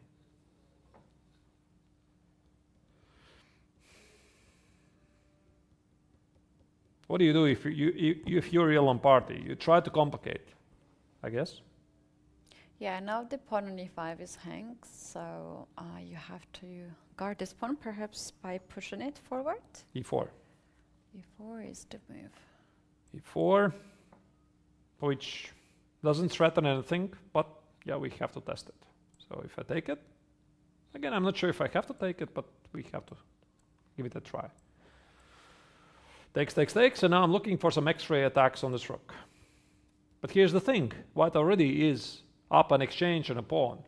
And even if black wins this exchange, I mean, white still has the pawn. And yeah, things are starting to eliminate from the board, so this is not indeed good chance. Maybe king g8 instead of e4. So the bishop on g6 is hanging now. Bishop f5 looks very solid. Also, white probably wants to play something like bishop g5 next, maybe trade off some pieces. I think that Ilan Party burned too many bridges here. And the Grebnev is just sitting solid. By the way, I'm most importantly playing fast, right? Because, I mean, you could imagine if your opponent is playing really, gambit way, trying to apply some pressure, you're burning time, you're the leader, you're nervous, you're in time scramble, then your opponent tries to capitalize on that. But, I mean, Grebnev's time management is anything but impressive. I mean, it's just stunning. I mean, less than 1 hour, still plenty of time. The position is great, no obvious weaknesses. I'm not even sure if Ilan Party is trying to calculate anything, because what do you do here? And look at this, he's not even looking at the board, he's looking left and right. Maybe already unhappy how the game is ongoing for him. Yeah, difficult situation for black. Things went really not on his way, and when you play this kind of bank opening, you always count on your opponent not to be ready, but seems like white was ready in this position and managed to meet the banker quite nicely. All right, let's go to the third board on the very same category and check it out. What we have. Here we do have two other leaders, Chernak and Pasti, and they are figured out who will be the best on this board, and seems like the pawn structure stands white's better, but the question is who is better? Knight is better here or bishop is better, Artur? I think totally knight, because black's pawn structure is ruined. And if white is able to just even get an endgame, something like knight a4, queen c5, or queen c3, or just to get away from this potential x-ray, this bishop is doing nothing. So it seems to be a risk-free position for the Polish player, who we haven't seen so far yet on the top boards. Aaron Pasti we have seen, This is, by the way, also a very important matchup because these two players are sharing right now the second place because there's only one leader, Alexei Grebnev, who has 6.5 points. His opponent, Ilan Party, has 5.5. Also, the second board, Chakraborty Mayank versus Ansat from Kazakhstan, they have 5.5. And this is board number 3, same amount of points. And essentially, the winner of this game could meet the next round if Grebnev prevails on top board. Yeah. All right. Besides this, what you showed here, knight to a4 in queen c5, there's also quite sharp moves here, like rook to e3, rook to e1, rook to g3. And very often in this kind of position, you feel like you don't have the dangerous attack on the king side. But if white managed to bring at least 2 heavy pieces on the king side, you will have a serious targets here with white. And there's h4, h5 to look for more weaknesses. Knight of e4, knight f6 is another thing. And white can start really strong king side attack here. Maybe we can even combine it. You know, not knight a4, maybe not knight a4, but knight e4. With the same idea to put knight c5. Some could combine your ideas with rook e3, rook e1. Think about these rook g3 ideas, knight f6 ideas. Looks very promising. I like that. I would here start with the rook to d1. Here's white to move. And the idea is that, well, bishop d7, if this move is played, maybe we can be extra fancy here in this position. How do you want to be fancy? In what way? Queen to g5, let's say. Okay. h6, I guess. Queen goes on g3. Yeah, I mean, then black trades a couple of rooks, plays something like bishop e6 or rook e8. We might actually see something like this in the game. Yeah, so we might see an endgame, even some scenarios. I'm not sure, do you need to trade this queen on e3? Don't you need to trade the queen? I'm just going to put it on the board. Of course, this is not mandatory, but now you see these weaknesses are here for a long time. So if white is able somehow to activate the king, march with the knight, it could be really difficult for Paste here to hold. Yeah, it seems like all kind of endgames will be very difficult here for Aaron to hold the position. And on the other hand, white has very clear plans to precede the game. Let's move forward and check it out under 16 opening category for a third board. Okay, this is pretty spicy. That is the game between Rajat Makar, the French player who we saw earlier in the tournament, but he dropped out from the top boards. I think he lost against somebody lower rated. He has 5.5 points. Also, at the moment, fighting for top 3. His opponent is the German Bennett Hagner. I think we saw him on the top boards at some point. 5.5 points also as well. Very close race because there's 4 players with 5.5 points at the moment. Also, second board, Eric Gasparian, including fourth board, Diego Macias Pino. And then obviously we have the 2 leaders with 6.5 points, Leonardo Costa, Jakub Seeman, and Jan Klunkowski with 6. Still a very tight race here. But what do we make of this position?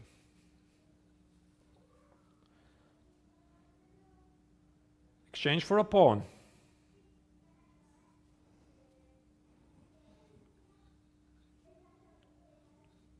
White is worse? Worse. Yeah. At least he's visually slightly lowered material. I mean, exchange for a pawn. Some Daxwa weaknesses here. It's interesting to see, like few moves, how the exchange was sacrificed or lost. We will have some kind of, yeah, I think from this point. Okay, so it was a pretty sharp opening. Black plays queen g6, 94, 95. Ooh. There are some weaknesses to attend, and this is the reason why the Frenchman played a forward, trying to clarify the matters. 93, and he sacrificed. One question, why not knight c4 here? The pawn was hanging? Or there's pawn takes is queen b3? Or what's the point? It's a fair point. Probably queen b3, knight d6, and pawn takes. No, but there's also knight a5. I'm not sure.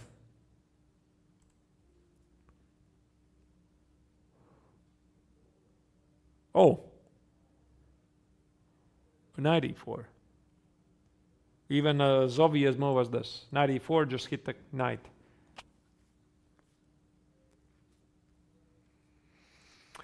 All right, so black played knight e3, and white decided, okay, this knight on d3 is such a monster because bishop c5 could be a problem, so he sacrificed the exchange. Queen d3, bishop c5, and king h1. Maybe I'm wrong, but it feels that white is worse here. I don't really see what happens after bishop d7. Probably, yeah, it's very tough. What do you think, Keti? How would you, which color you would like to play? Maybe it's actually not so clear. I'm not sure. Well, obviously white is exchange down, but there is some sort of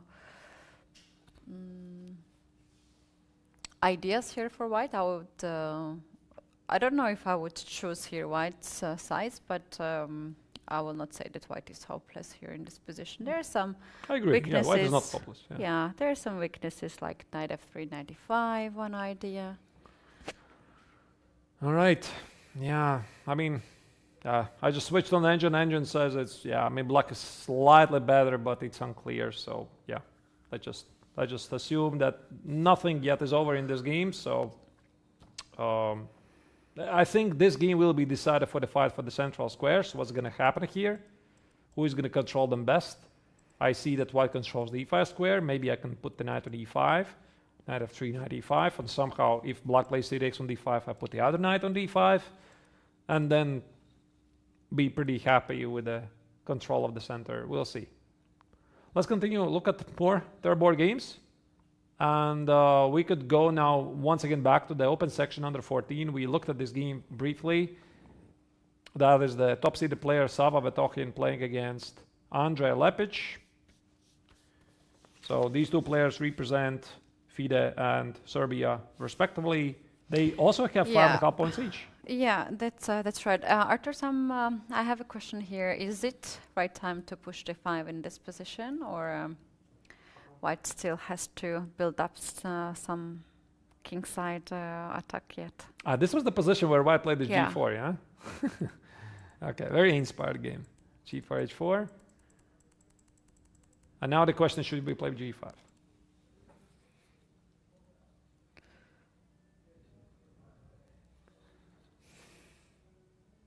I mean, it's a move, as they say. g5. Yeah, g5. Let's follow some lines. Yeah, let's say pawn takes, and I guess you have to play knight h5 to hit the queen with the tempi. Not sure why though. I mean, there could be also some knight e7 moves, but knight h5 somehow feels pretty natural because the tempi is important. Some queen g4. Or queen h4, g6. And I'm wondering if there could be some rook c6 ideas here at some point. To give up the two rooks and try to dominate a position like this. e3 looks pretty dangerous for black. Despite the fact that he has two rooks. Yeah, g5 is the move that black has to watch out, and seems like the last move of black's was not very much against it. Like the castle has been played. It like is sort of invitation of g5. I mean, it does make sense because you are creating some weaknesses, and I think a big part of chess, at least like competitive chess, is you have to create some targets in your opponent's position, and if you're really committed to play g4, h4, g5 is definitely on the table. But the question is, when is the right moment? And this is precisely the reason why Sava is thinking here. I mean, he could already take on c6 as we speak. So rook c6, queen c6, rook c6, bishop c6, which is materially about the same. And yeah, I mean, there could be moves like even queen c7 at some point, hit the bishop and the pawn. So maybe we can somehow find a way how to make it work, like g5, push away the knight, then take on c6, then threaten to play queen c7. So here, Vetokin is trying to figure out all of these details. But after rook c6, queen c6 is not mandatory. You can play here.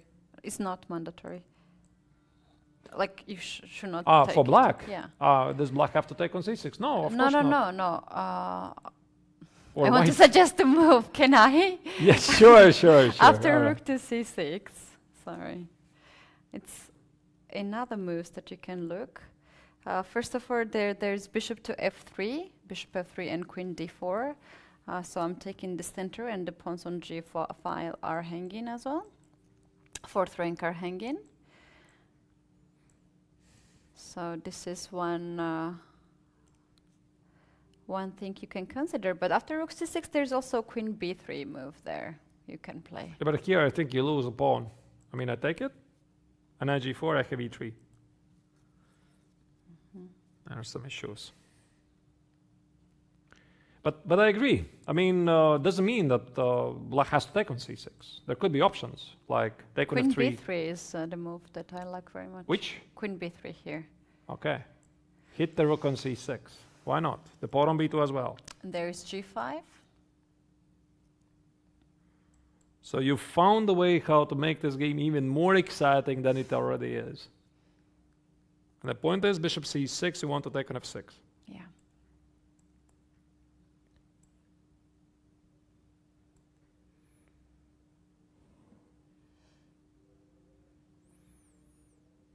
Yeah, I don't see a mate. I would love to give a mate, but maybe it's just bishop f3. Bishop f3. Yeah, king h2, rook g1. Looks promising. A lot of interesting ideas for Vetokin to consider. And also for his opponent, of course. And who is to say that white has to take on c6 anyway? But I'm pretty sure we are going to see something like this on the board. He is diving into the variations down to 36 minutes. His opponent has less time on the clock. And I found it very impressive to see this g4 h4 idea and how long he's waiting for the right moment to push it. Because he could have already played it like a long time ago, right? Like here, g5. Yeah. Here, g5, g5 here, g5 here. And okay, maybe now it's time. All right, let's continue observe. Perhaps let's select another category of the third boards. Maybe we could go to girls under 18, where we have some very nice camera view. The top-seeded player, Yekaterina Hrebenchkova, is playing against her opponent, Hoang Tu Linh Luong from Vietnam. Probably underrated player because she is rated only 1887. However, she is one of the few to have 5.5 points out of 7. And once again, the overall rankings after round 7 here in the girls under 18 is that there are 2 leaders, 6 points each, Alla Khverdieva and Rochelle Wu. And then we have 4 players with 5.5 points, and Hrebenchkova and Luong are 2 of them. And itself, the position, this is the Slav defense, where white pushed the pawn on e4. And now this is a bit surprising for me that white is thinking in this position, because usually you're blitzing out next move right away. Knight to e4, knight to e4, and then bishop takes or queen takes, mostly queen takes on e4. Knight to f6 is the move there. Arturs, is there like, let's make the moves. Bishop takes on e4, and after knight f6, is there bishop g5? Hitting the pawn on h7? Yeah, H7. definitely. There is, yeah.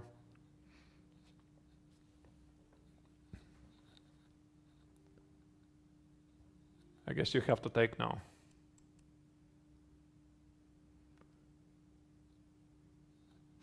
There's this idea somewhere, bishop f4, knight e4, queen e4, and somewhere c5, bishop d6. So you're stopping e5 happening, and c5 is also stopped. Maybe a king's attack with h4, rook d3. Yeah, Do some and lifting. light square bishop is not so good here. I love for it, Tochin. inspiration. I mean, definitely, why not? It looks okay. Looks all right. I think we can agree that here Yelizaveta is better. Black is missing the dark square bishop here on the h6. I think this is one of those crucial pieces. And, oh, she gave it up right here. I'm not sure about that at all. Because now those dark squares, they're going to be quite vulnerable. And this is the moment when Hrebenchkova is thinking, she have some other choices? Like, yeah, she can play c5 right away. That's another. But I think after c5 there is e5. it looks a bit flashy, but maybe it provokes black to play e5. And now she takes on e4. Like, how to force black to open up the position. Usually you don't want e5 to happen on the board because Yeah, I you're guess not. open up the light squares. Yeah, maybe we just have a delay. Is that? No, she's thinking. She's thinking. She's not taking the pawn. Arturs, I would suggest to see a very interesting game in the same category. Is that? Hold on. Let's do this. In under 16 girls, if we can go there. Yeah, that's the next category we were heading to anyway. And if we go under on the board 6. Board 6, that is Teyaswini versus Zhu. That's the game? Let me check, because I have a delay. Was it Alpine at the beginning? Girls under 16? Yes.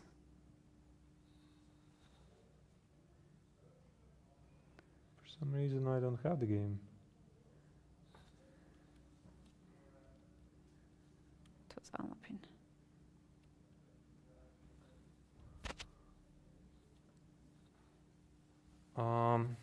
I can't find it.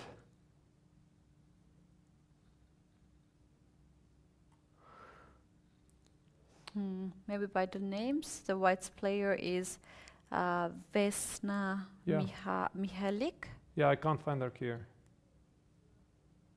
Which board is it? Once again, 6? There's not here. Maybe it's a different category. It's under 18, the same category. Board 6. All right, found her. Yeah. Oh, Ooh, look at this. Love it. It also started from very beginning. Maybe we can just see that whole sequence here. all right. So this was the delayed Alapin, and we had this funny looking like line where white pushed d4 in the center, knight came on d4, and queen went on c7, and started with bishop to b5 check. So if you capture this bishop, I have knight b5, knight d to b5, and thank you very much. You're losing the bishop back, and I got the pawn. Your king will be exposed. Hold. There's bishop h2 check, right? And the pawn only starts here. And king h1? Yeah. And you take on h2.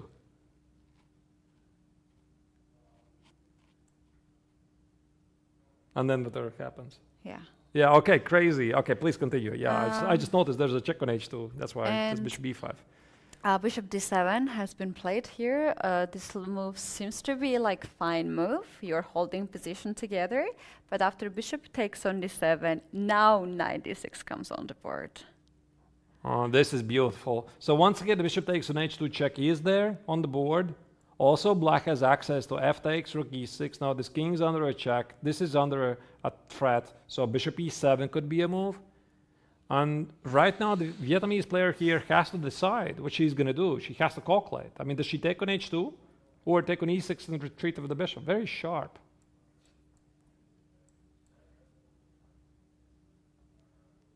Although I'm not entirely sure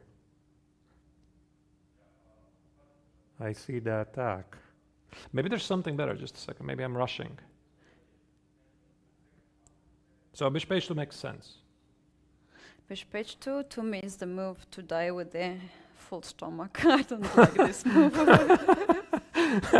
Not thinking. Take You it got over it. full. Okay, I'm going to dive in with a full stomach. Okay, you got it.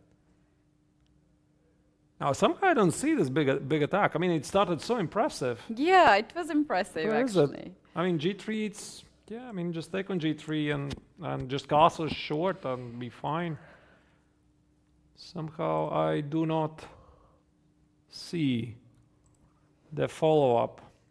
But I mean, we got to give a lot of credit for the imagination. I mean, here, right? This bishop b5 check, which enables this a takes, knight b5, hitting the queen, allowing bishop h2, craziness. So black said no, and now continuing in the same spirit.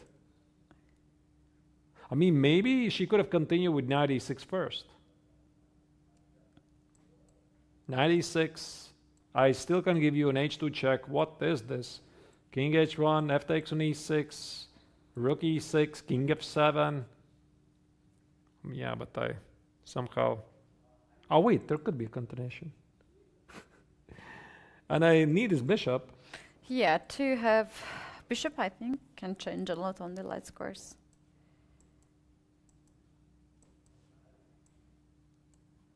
Ooh, look at this, what I found. Checkmate. Yeah, maybe this was actually the thing. Just a second, let's now check, of course, all of this with... Yeah, very often you are actually just analyzing the line and then you play other move. That happens to some of the players. Actually, engine confirms what I was saying. So this is totally unclear. But it doesn't confirm that there is a checkmate. I mean, I found a checkmate. There is no checkmate. I just found what I wanted. But this, according to engine, I mean, it means nothing. 0.9. What does it mean? King e7, engine says black is slightly better. So what does it mean? I'm not sure, but it seems that this entire sequence was really fun. And apparently here, Westna had the right idea. She could have been rewarded for her fighting spirit. Instead, she started with this bishop d7, and now I think this knight e6 no longer works because she's going to miss this last square bishop, potentially for the attack. Crazy. All right. Since we're talking about the age group goes under 16, Under 18. under 18, yeah, we were looking at the game of Hrebenshikova, and the verdict is Hrebenshikova is doing really great, that she has the dark square bishop. Actually, Keti, she just took the pawn on d4. Yeah, h6 is an accurate move not to allow bishop g5. Yeah, but here black is suffering, definitely suffering. Moves like bishop f4, control the dark squares. So black is going to take on e4, knight f6, try to hold on. Beautiful position for the Ukrainian player. Shall we move to the girls under 16? Yeah, let's select go forward. what's there. There's a player I would like to see how she's doing here in this tournament because that's my countryman, Agnesa Teravatisian. And she's also the reigning European champion for girls under 16, one of our brightest talents. She's playing against Ukrainian Daria Bondar. Something is not good for black in this position, or incredibly well for white. Because materially speaking, white is up something, up a pawn.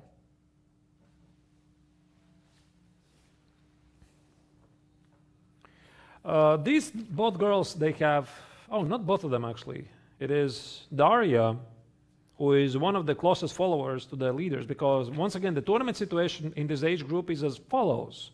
Chukia Wang from China has 6.5 points, and she's playing against Isabella Tokarz, and I guess we're going to have to go back soon at the leaderboards and check it out, how they're doing. Second board is Maria Sikanska, who has 5.5 points versus Shvedova 6. And board number 3, it is Bondar with 5.5 points, within the 1 point difference from the leader, but Agnesa Teravatisian, she is one of the players of a large group with 5 points out of 7. There's something like 10 plus players. So definitely white is trying to win this.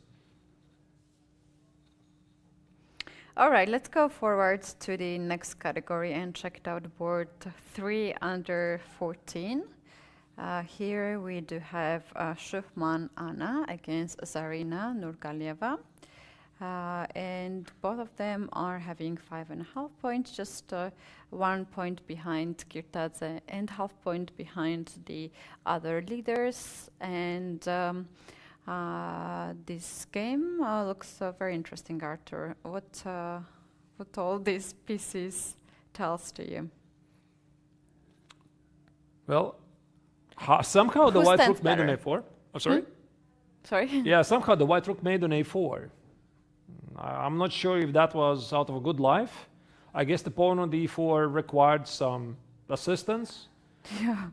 And I think that Anna here is not...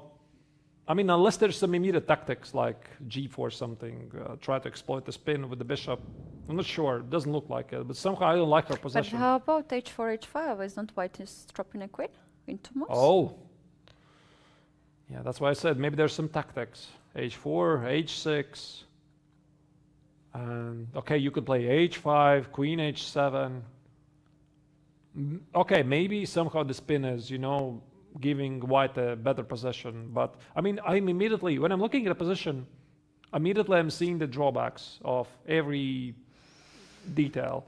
And white has weaknesses, which are here to stay. The pawn on d4, the pawn on a5, I'm not sure that's a weakness or it's actually a strength. We'll see. So I think essentially it's white to move, yeah? Yeah, white is to move. It's a clash of, again, ideas, because black is playing very solid, trying to get to those weaknesses, and the white is playing very inspired chess. Like, clearly thinking outside of the box. Yeah, if like moves like g4 here with white, you can meet with h6 move. And after pawn takes f5, bishop takes f5, and there is the bishop pinned on g5. But I think we also have to show what happens if the knight goes away. Yeah, there's knight f6 threat, we win the queen. Yeah. So that's why this h6. Yeah, h6.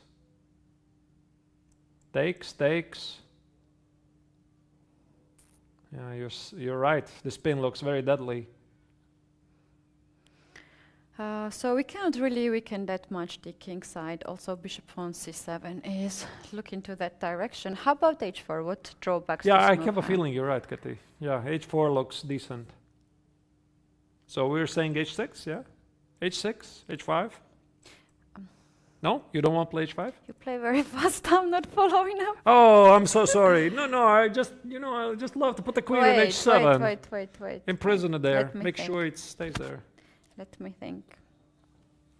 I'm thinking slower than average computer.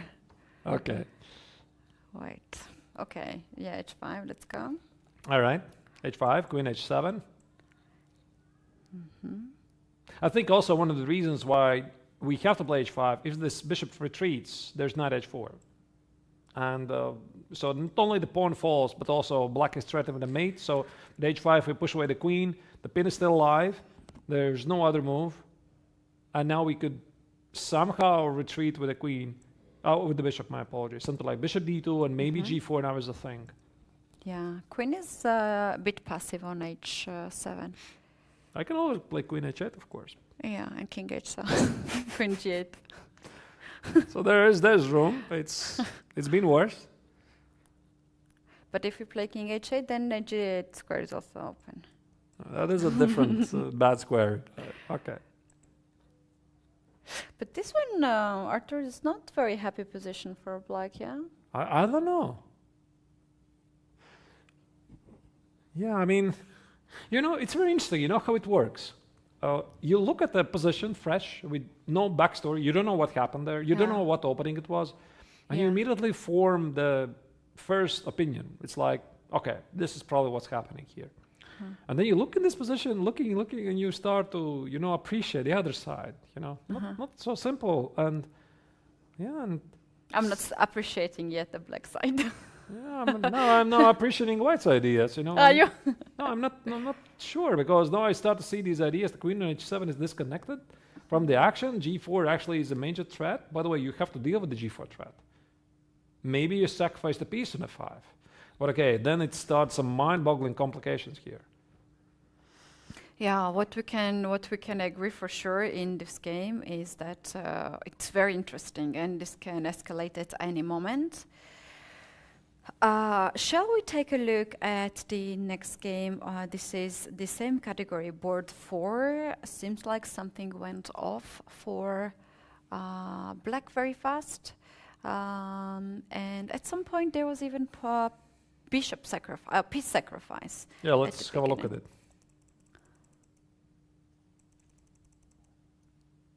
Okay, this is pretty normal. Yeah. Something happened here. Bishop b5, hits two bishops.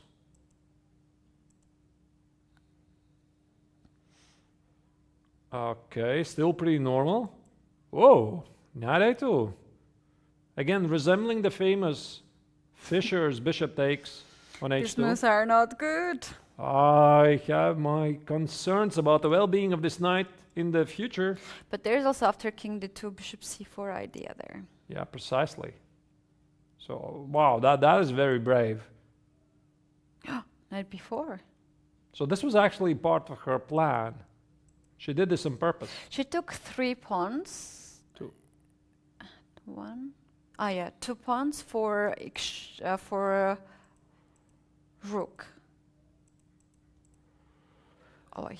Yeah, I understand. Okay, so this is the old story. It's as old as this world, really, because it's not a blunder. It's how you evaluate this position. And I totally understand Bozhena's perspective. So she thought that after knight x and a2, so that's an extra pawn. After king d2, she thought she goes back knight b4. Now she keeps this extra pawn if nothing happens, so white takes it. And now, I'm not sure this including move is not really necessary, but her idea was that she gets a rook and 2 pawns versus the 2 minor pieces. But what is more important here, perhaps, is how active are those pieces. And I think that Bozhena here evaluated it's really good.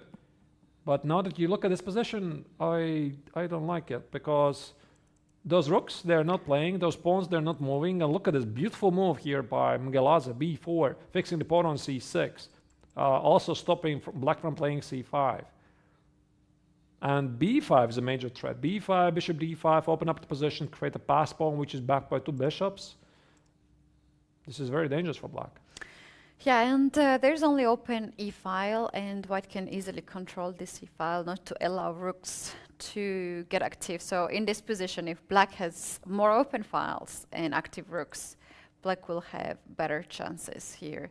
But if not, then white will start to create more and more weaknesses, like bishop to e5, next move, king to f4, bishop e5 to cut the e-file, bishop then b3, rook a1. This kind of idea. Slowly, white will just get better position. I agree. Yeah, a6 now is played by black. I'm not sure why. Yeah, it seems that white here is close to winning. That's what it feels like. Yeah, it stopped b5. I guess a6 was there. To stop b5. Yeah, but okay, then things are pretty bad. I think that black needs to activate those rooks as quickly as possible. Maybe trade one of those rooks. Actually, in this position, if you play something like rook e4 or you went too far, then there's bishop d5, rook to c6 ideas. Oh, that's nice. Yeah, you can really do that too. Yeah, I don't know. I mean, maybe this entire sequence wasn't really so bad, but giving the white 2 bishops probably was a bit too much. Maybe she had to take here on e1, keep the other bishop. But then again, yeah. I mean, after the war, everybody is smart, yeah, as they say. After what? After the war, yeah. After they made decisions, after everything happens, everybody knows what should have been done. But if they're alive, yes. If you survive, yeah. Arturs, I suggest to go back on the open section under 18. Things are escalating very fast in the board. On that board, Alexei Grebnev against Ilan Party. Yeah, I'm not sure I have them. Oh. Okay, we missed quite a bit moves. So Grebnev is essentially what he's doing. He's simplifying the position. One piece down, second piece down. More pieces disappear. King h1, queen d6. And Ilan Party is down to 3 minutes. He's down in exchange and no compensation for it. So the last thing he can, last chance for him is, you know, maybe 95 knight c3 and push the e-pawn forward. But I mean, so far, Grebnev's technique has been impeccable. I mean, just fantastic. Again, managed to solidify the position, avoid all the tricks. Ilan Party has to be also careful on time. 3 minutes for next 10 moves, and he has to find out really strong moves here to look for some sort of counterplay. But this one, 95 knight c3, makes a lot of sense actually. If white is just 1 or 2 moves behind, maybe black can start quite serious threats. Okay, how about d3, d2 as well? Yeah. I guess after d3, I'm going to play rook d1. So let's just not say that Ilan Party is dead lost here. I would not use this word. We don't say that. Not yet dead lost. It looks very, very bad. Nothing really has changed. I mean, he was, you know, having this shady position since the opening, trying to somehow get the opponent in the complications, but his opponent was just so masterful to simplify the position to this. Also, we have to mention that white also has a say what's happening at the queen side. So the question is, how does white proceed here? I guess I want to attack the pawn on e5, or maybe find a way to simplify the position even further. Maybe, yeah, I mean, 95 knight c3, it's quite something. I mean, I don't want to put the rook on e1 because I'm not pushing forward my a-pawn. I can't play g3. There's knight h3. Yeah, he played a move. We will see very soon what is that move. White's Queen d1 move. maybe. Queen d1. f3, g3 something. We are getting close. a5 is his move. a5. Yeah, it makes sense. Yeah, you have a pass pawn, you use it, of course. Also, it forces matters because, I mean, black has to do something about it. Okay, let's follow the lines here. Knight d5 here. And now I could play queen g3, hit the pawn on e5, and you might have no time for knight c3. But okay, I guess I still try. Oh, what do I lose? I don't think I have time for something slow. Like rook to e8, yeah? Yeah, I somehow don't believe we have time for this. Let's analyze maybe both rook e8 first. a6 perhaps. Okay. And knight c3.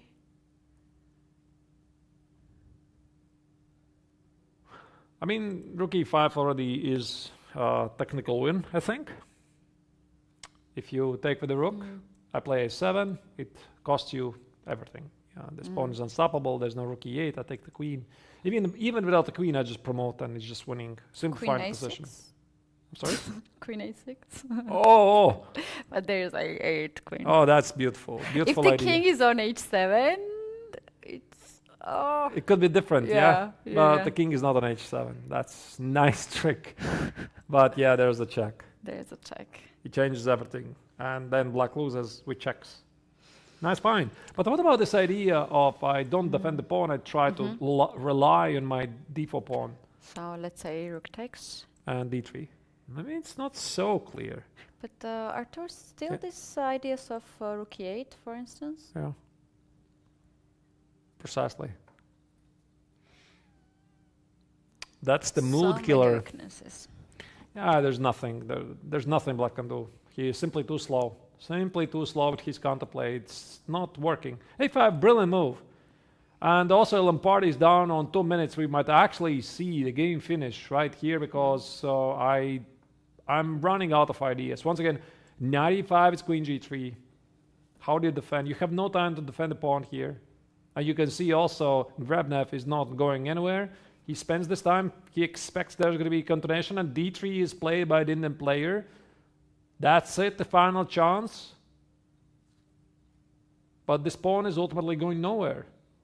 I mean, I can play a6. Changes nothing, really. And you play d2, I guess. I still don't see a threat.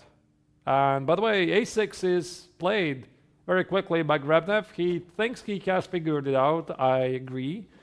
Probably he's right. Now there's some 93 threats. Most likely... Wait, can we do this actually? Threat force matters. I'm not sure how clean is this Keti, but... No, it's very clean. 93 and just queen. Oh. Yeah, there's no... Although there's some checks, yeah, I mean, I'm starting to see some ghosts. But I'm pretty sure that white could even play after d2, something like rook d1. There's no need to do all of this. Just block the pawn. Queen takes Ah, wait, pawn. I'm still missing 93. Oh my goodness. A6 pawn is also hung. Okay. A7 is a fine move there. Yeah, I mean, it's all about, I guess, what's the cleanest way? Here you can see Grabnev is doing a lot of calculation during his opponent's time, and d2 of course is on the board, and I think we could expect white respond quickly. I mean, look at the Grabnev, he has no emotion basically. Yeah, it's very composed, very controlled. Yeah. Very serious. No, it's very impressive. All this, and he's one of the players that we never have a chance to see often because he's ending his games very fast. And I would not be surprised if he even achieves his Grandmaster title here, like gets his norm, because he says for the moment 6.5 out of 7. His rating performance is amazing.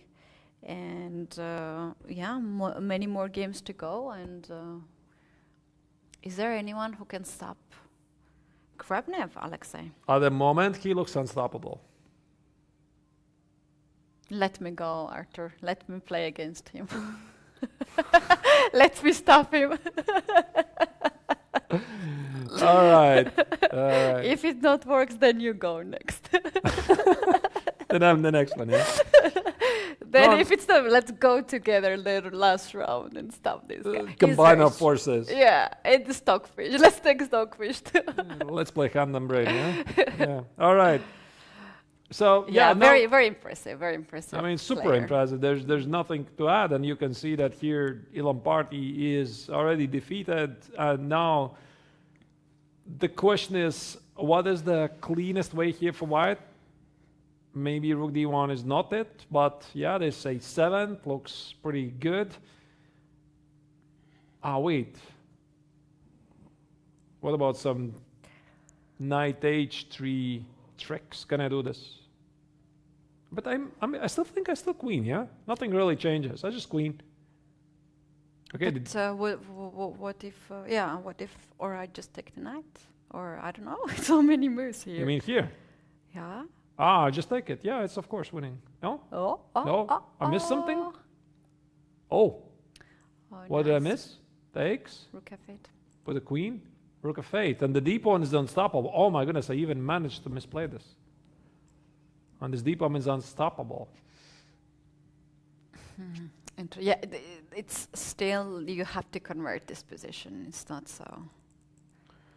I mean, So that's why it obvious. means they're tricks. And Grabnev has good 50 minutes all the time in the world to figure out.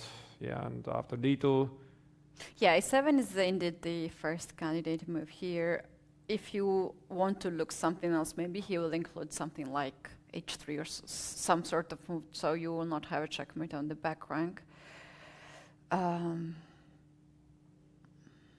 So But yes. what other moves there? I mean, yeah, a7 looks very clean. Once again, a7, knight a3, and just queen, yeah? And just queen.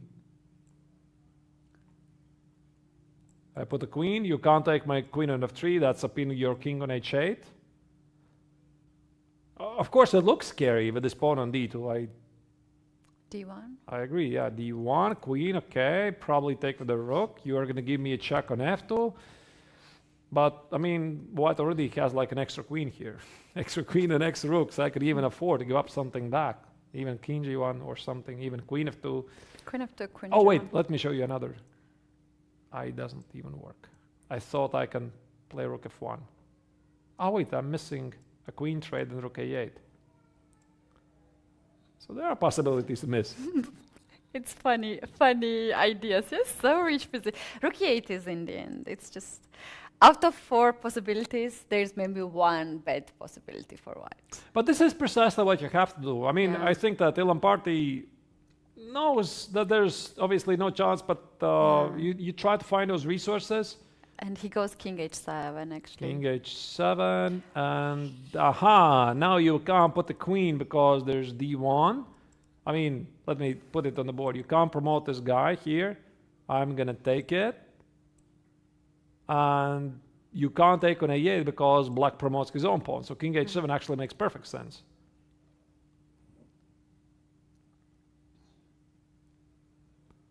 And what if h3?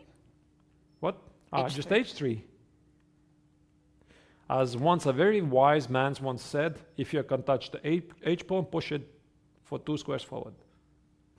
Because somehow in the endgame, the pawn on h4 is going to take care of some extra squares. I'm going to play h4. I'm going to improve. Oh, never playing this position h4, but I'm going to miss something, yeah? I guess this knight e3 is such a obvious threat. All right, maybe not h4. I mean, it's still not over, by the way.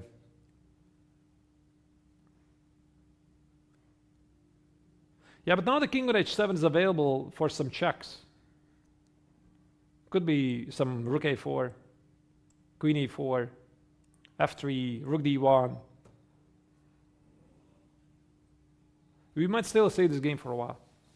it's not done. Yeah, king No. h7 is very tricky No. move. He has seconds on the clock. I think less than a minute on the clock.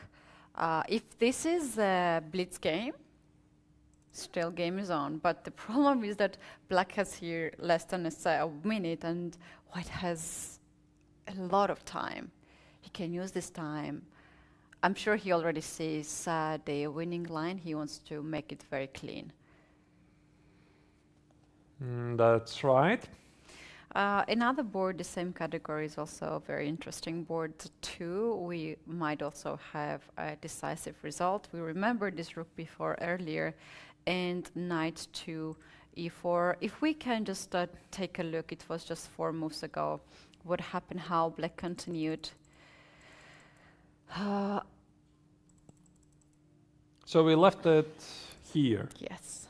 And black played one short move for bishop h3 instead of bishop g4. And now as I'm looking at this, I think I have seen bishop h3 at the home preparation. Not on the board, but home preparation. I was Okay. amazed, I remember. Bishop g4, rook a3. That is a truly mysterious move. Not sure what it does because there's still bishop b2. Black decided not to take it. Knight e7, dropped the pawn on d6. Quite a common topic in all kinds of modern Benoni positions. Both pawns were taken. f3, bishop f5, king h. No, this is not right. Something is not right with the white's position. I mean, if these are your best moves here, you play king h1 next move. Somehow, yeah, black is very dynamic here, and that's the position we have here. I mean, this pawn on c4 is a monster. But I mean, clockwise, Mayank is down to 11 minutes. Ansat has slightly better situation, 20 minutes. I think the point is queen b4, which looks very tempting to hit the rook. There's bishop d6. And this is why he hasn't yet played it. Maybe you play queen b5 first, invite knight d6, and then queen b4. Yeah, I agree. Because queen is also quite limited there. I'm not sure I like this last move, queen b6. Maybe there's nothing wrong. I think what I would have done is just take on e4, you know? Just simplify. Take, and play something like knight e5. Just get some blockade, maybe b5 next, and I'll leave white with a bad bishop, and my king set is secured, rook on b2. But queen d4? Oh, I'm missing something, yeah? Or queen a1? Queen a1 maybe? Queen a1. Yeah, okay, this complicates, I guess, too much. Of course, there's queen b6, but yeah, you're right. It complicates too much. Bishop b5, queen d4, bishop d4. Okay, you're right. It's not good. So queen b6, a5, and you are suggesting queen b5. Is it on the board? No. No, wait, I don't Black see has it, by the made way. a move. Queen is on b5, yeah. It is on b5, okay. And white is reaching for the move, and Knight he's d6. knight d6. Trying to complicate the game. Of course, it also opens up the e4 square, e2, e4, and now you're right, might be right, Keti. I mean, queen b4. Arturs, I'm always right. No, not always. Most of the time. You're not right at Most of the time, but not always. No, I'll leave something for myself. Wait, queen b4. Is there white-sided to take on f5, or what's the whole sequence? There's rook a4. This is his idea. Hit the pawn on c4. Ooh. Yeah, look at this. And if queen c5? Then I guess No. Instead, queen. instead of queen b4, queen c5. Actually, he took the knight f5 already. Queen c5. Yeah, queen c5 already stands. Yeah. Knight f5 and pawn takes f5. This was also a rook sacrifice, by the way, because after knight f5 there was a move queen a3, which was ignored by black for reasons I'm not entirely sure. Maybe and just a feeling, you know, queen d4, queen c4, white has two bishops, strong center, e4 idea. So yeah, he just felt that, okay, taking the exchange is risky, and g-dex in the 5 is his choice instead.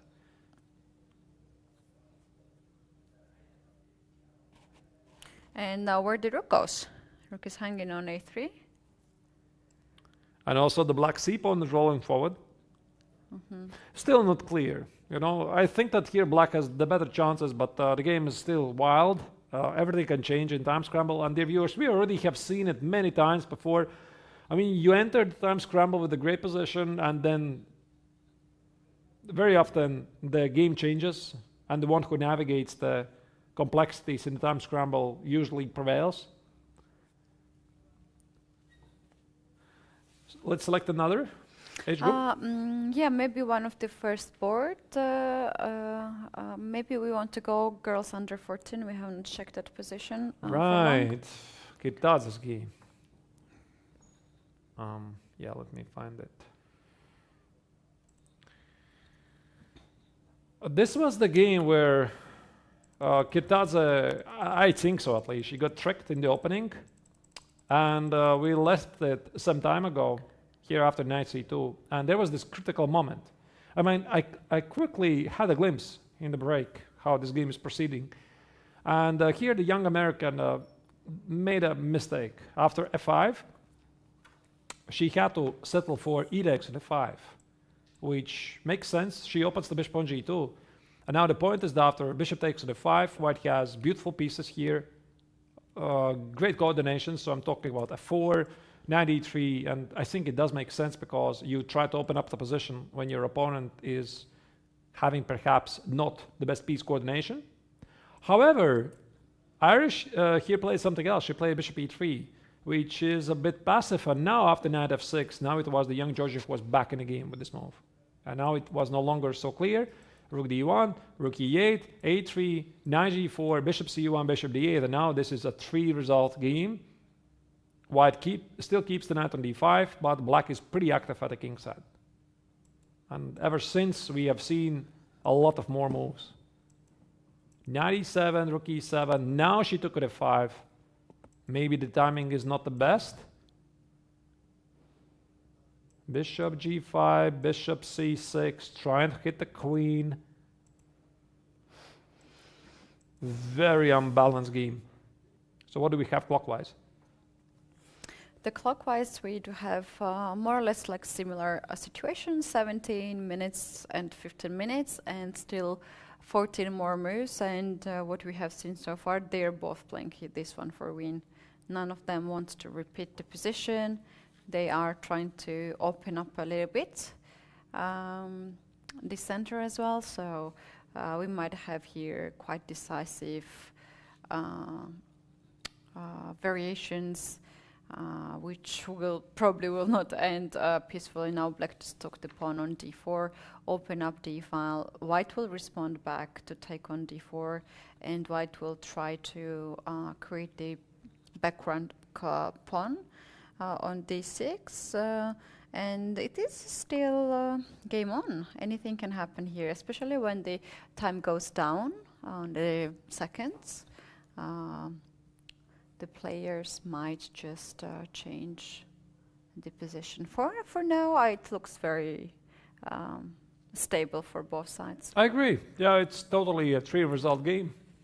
I'm not even sure what happened during these wild maneuvers. Once again, there was a lot of up and down jumps. Yeah, I mean, bishop g5, knight f6, bishop c2, knight e3, bishop g2, bishop retreat, etc. So very, very interesting. And at this moment, Arturs decided to change the course of the game and clarify the situation. I love this move, e takes on d4, Keti, because it opens black's rook at e7. I think that c takes on d4 is not going to follow unless there's some very direct tactics. Something Maybe like bishop g4? Something like queen c5, I was thinking. Oof. Yeah, unless this happens, then black doesn't want to go here. But queen c5 could be a game changer. Bishop f6, rook f6.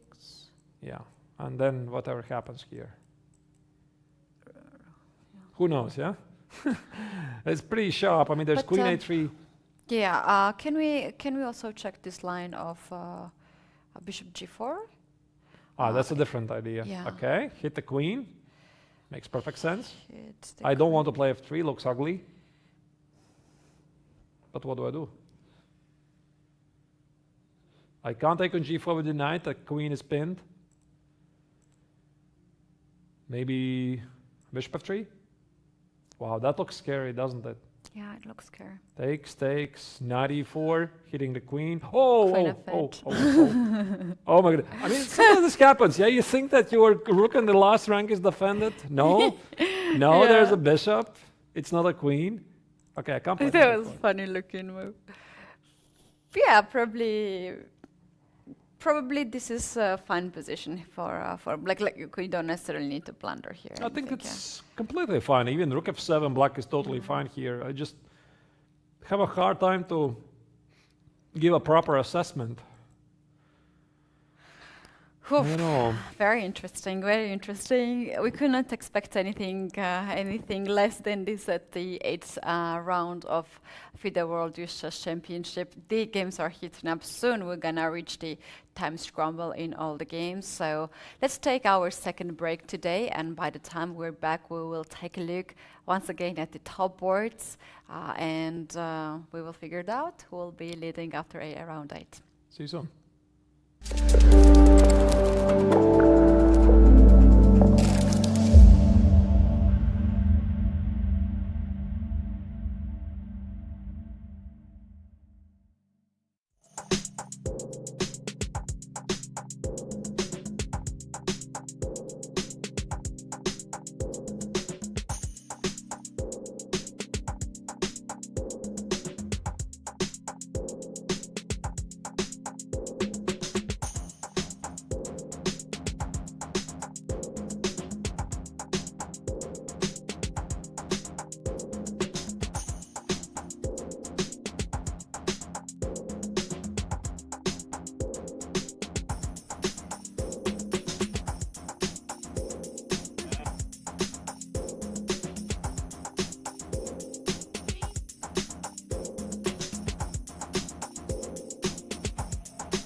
coming back at FIDE World Chess Championship 2023. Round 8 is in progress. Keti and Arturs in the studio, and we have already one leader's game down.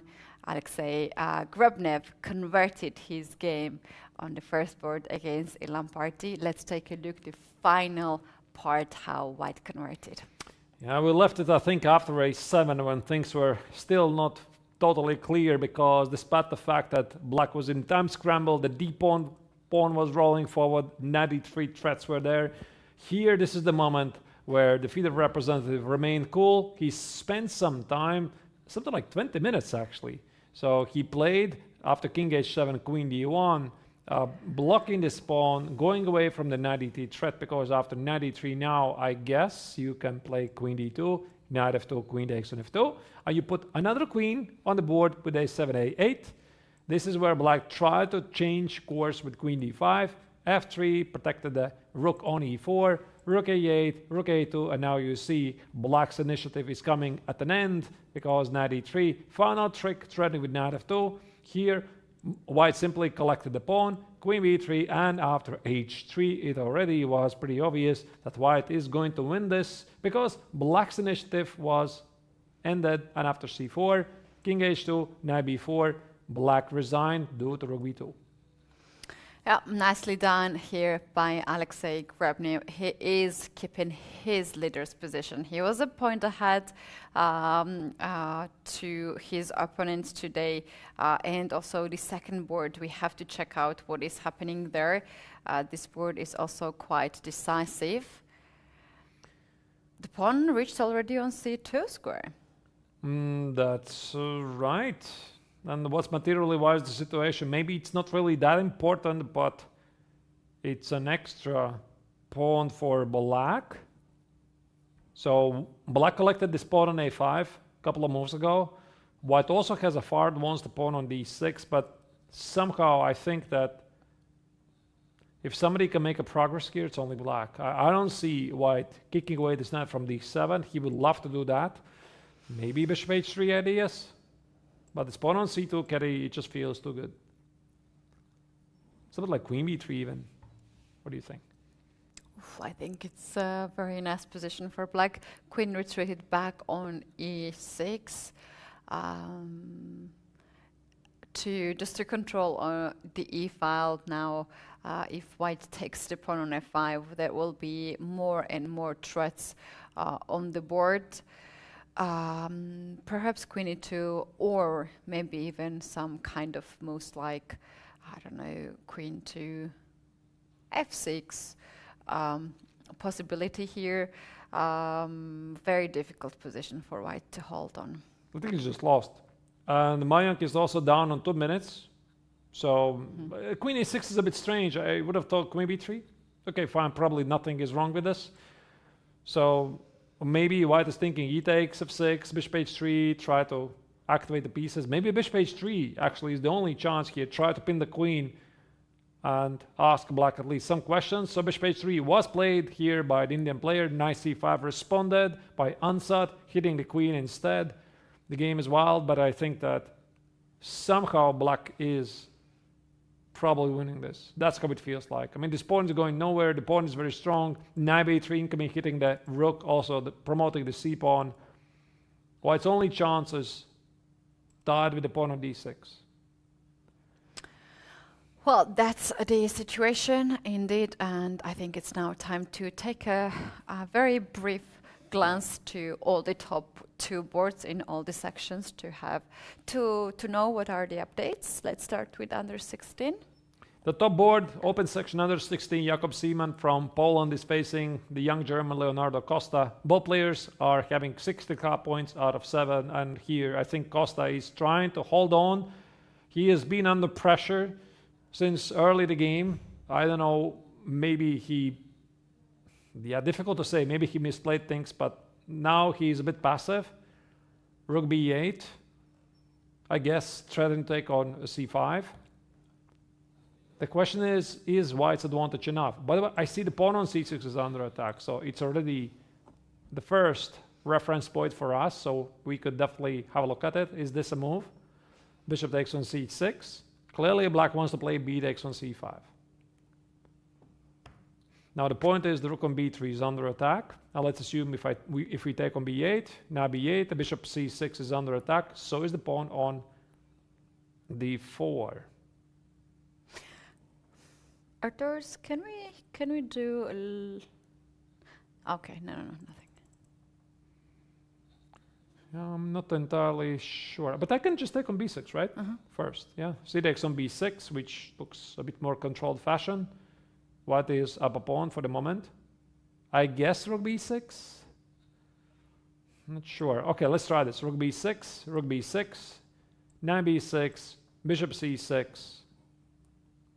And black is pretty active. Something like rook c7, knight e5, D5. rook c2. I'm sorry? d5. d5. Oh, that's nice. So your point is knight e5, bishop d5, he takes on d5. It seems black is fine, except he's not. Bishop b6, and white should be very close to win this game. Just winning, yeah. All right, so maybe actually it's not so obvious. Okay, and what if I mean, obviously this entire sequence is not forced. Takes, bishop takes, now rook c7 appears to be a blunder, not a beautiful move d5. You just spot a Keti. Could be also some other moves like king c7 maybe, although there's rook c1. Could be moved like knight e5. But white is definitely pressing here for the victory. Maybe even takes, play rook h5, hit the pawn on f5. Have very good chances to convert this. Now the question is what then happens, because after c takes on b6, the other option I see, Keti, is knight b6. But wait, after knight b6, now you have ideas like d5. You can hit the knight on b6. Well, it looks very dangerous. Just a second. How did this happen? So it was this position. C takes. Knight b6 is very strong response d5. So I guess it's still rook b6. Let's try it again. Rook b6. Here, bishop c6. Seems like a healthy pawn.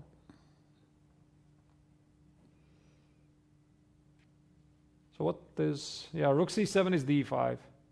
Looks pretty bad. Well, it's just an extra pawn.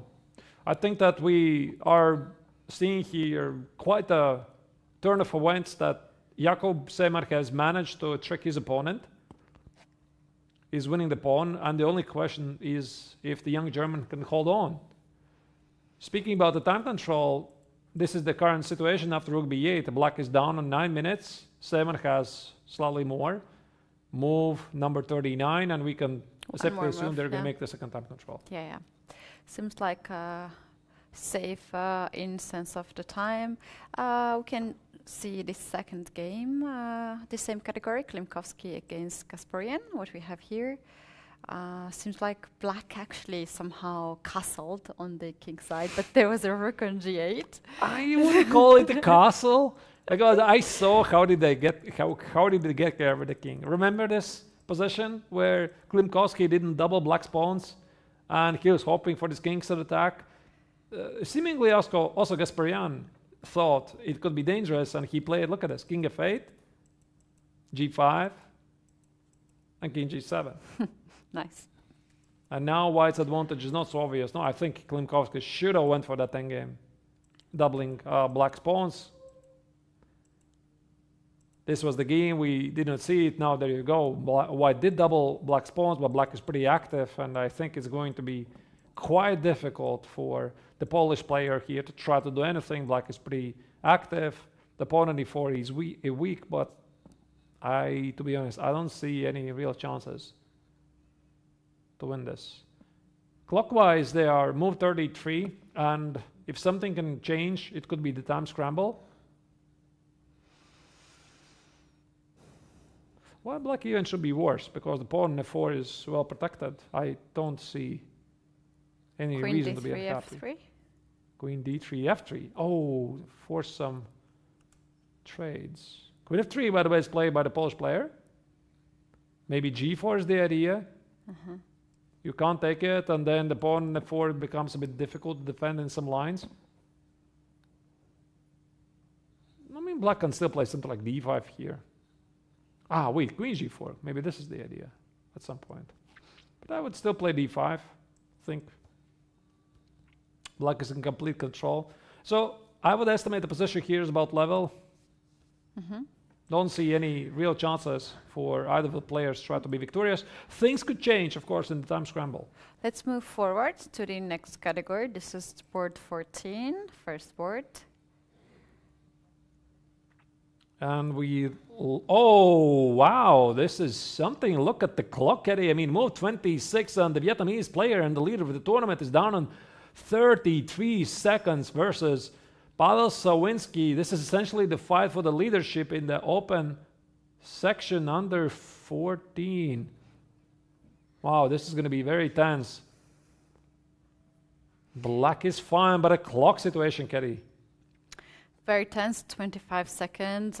We shall stay here in this game, check it out, how the things are happening. This is the first board under 14. Very important game.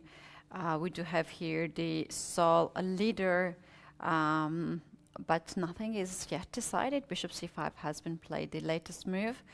And the position is very packed. Like there are some sort of bishop h3 ideas to hit the rook.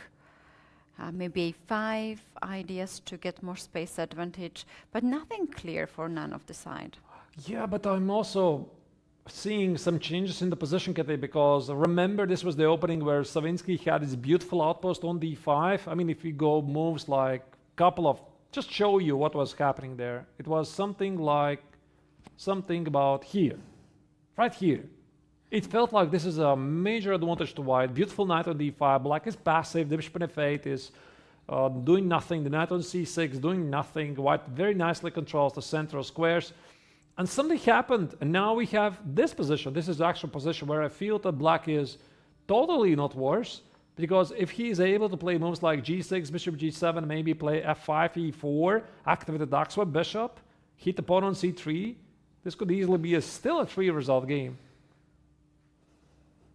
So somehow it feels that Sawinski's best moment is behind him, but of course, the game is still open. The game is still wide open here. We have the opposite color bishop, and opposite color bishops are usually very tricky. It's not equal, it's not draw. The game is on. g6 is, I think, is a smart move to have. Maybe bishop g7, f5 is here the black's idea to hold the center. Precisely. I don't like white here. Because if I don't see what I'm doing from the white's perspective, I see easily black's moves. Then all the black's next moves are very easy. Bishop g7, f5, e4. What do you do?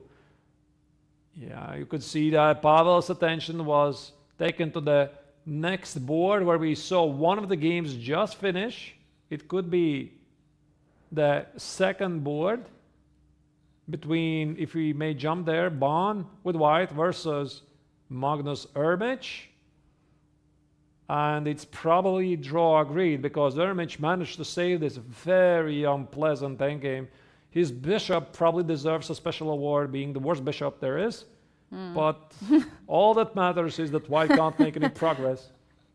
Wow, No, this it's pretty bishop bad, is the yeah? really bad bishop. Really bad bishop. I mean, only it could be worse with a pawn on b5. There are bad bishops, but this is a really bad This bishop. is the king of bad bishops. Oh, what is...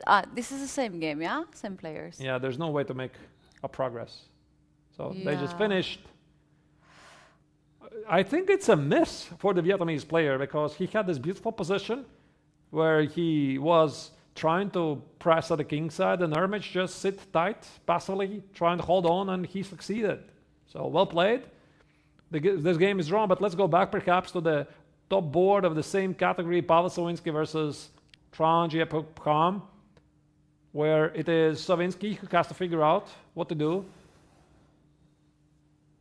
Also, maybe while Pavel is thinking, I'm not sure I like his position. The only chance for him is maybe to get to the pawn on c4, something like queen e4, bishop f1, but I don't believe it.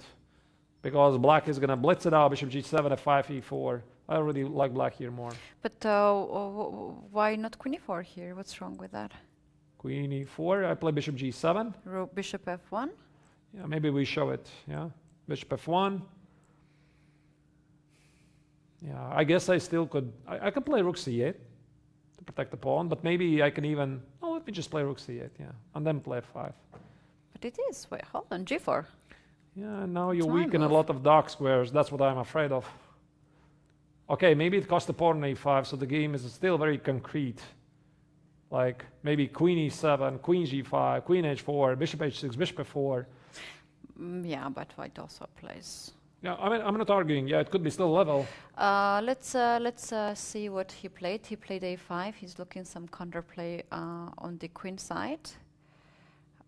So black to move now. Have black already played his next move? Bishop g7 was an easy move. No, B5. can't play b5.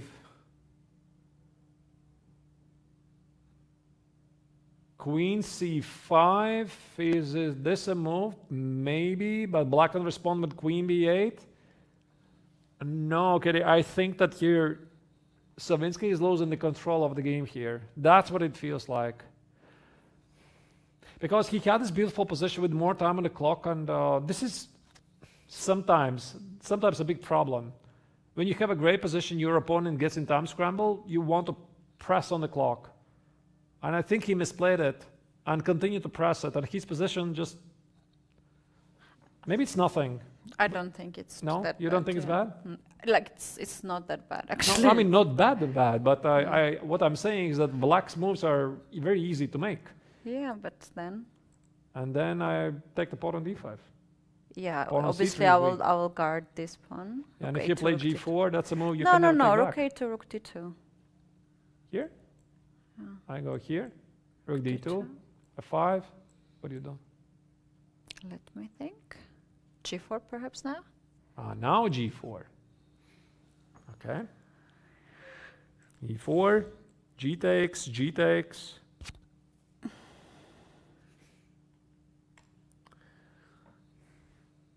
And then? How you're winning? I do not say I'm winning. I'm just saying it's unpleasant. I'm not sure. I mean, queen e7, queen e5, maybe. Hit the pawn on c3, hit the pawn on d5. Let's see what they played. Yeah, let's follow. Let's follow the action. a5, b5. Those moves were played. What did white respond? We don't have rook a2. Instead, I think I saw queen c5. It's on the board. Of course, white would love to trade the queens. Queen c5, b takes on c5. This is never going to happen because then white would be strategically winning. And Bham already responded. He expected this move. Queen b7. b7. A bit strange move. One queen b8. Okay. And a6. Wait, he blundered the pawn? a6 and rook a5. Is this happening here? a6? What about the pawn here? Maybe it's the queen b6. This was unnecessary. And now suddenly white is back in the game. So rook a5 hits the pawn on b5. Wait. How about rook takes a6? Have you already played? Yeah, they already played. I guess we have no time for that. There was this move, rook a6, yeah? I mean, yeah, now this is the position they have it on the board, rook b8. But what you were saying, why not take on a6? I guess there's some d6 problems. And the queen is hit somehow. Queen b6, maybe it's okay, but looks dangerous. Yeah, anyway, it's the past move. They're trying to blitz it out, all the moves. Rook a5, rook to b8, and white to move here. Okay, maybe black is still in control. Somehow I feel that this a6 was not necessary. Rook b5, rook b5. Oh, that is indeed a blunder. He made a move, I think, already. Did he play rook b5? Rook b5, the point is queen takes on d6. This is what Bham missed. I think this is what cost him something. Oh, that's on the board. Yes. Oh, no. Yes, he missed this. I mean, look at this. Once again, this move. I mean, why do you play queen b7? Just play queen b8. It could be a major difference. I mean, white would, of course, still continue with a6. Could be a big difference. a6, you can now play rook c8, kick away the queen. Instead, he played queen b7, which gave white a tempi, and he was very happy to use it. And now you see they're fighting the next moves, firing them out very quickly. I'm sorry, I'm losing it slightly here. This is the position. Look how quickly things change. Queen is hanging. Arturs in this position. Queen c5, queen c7.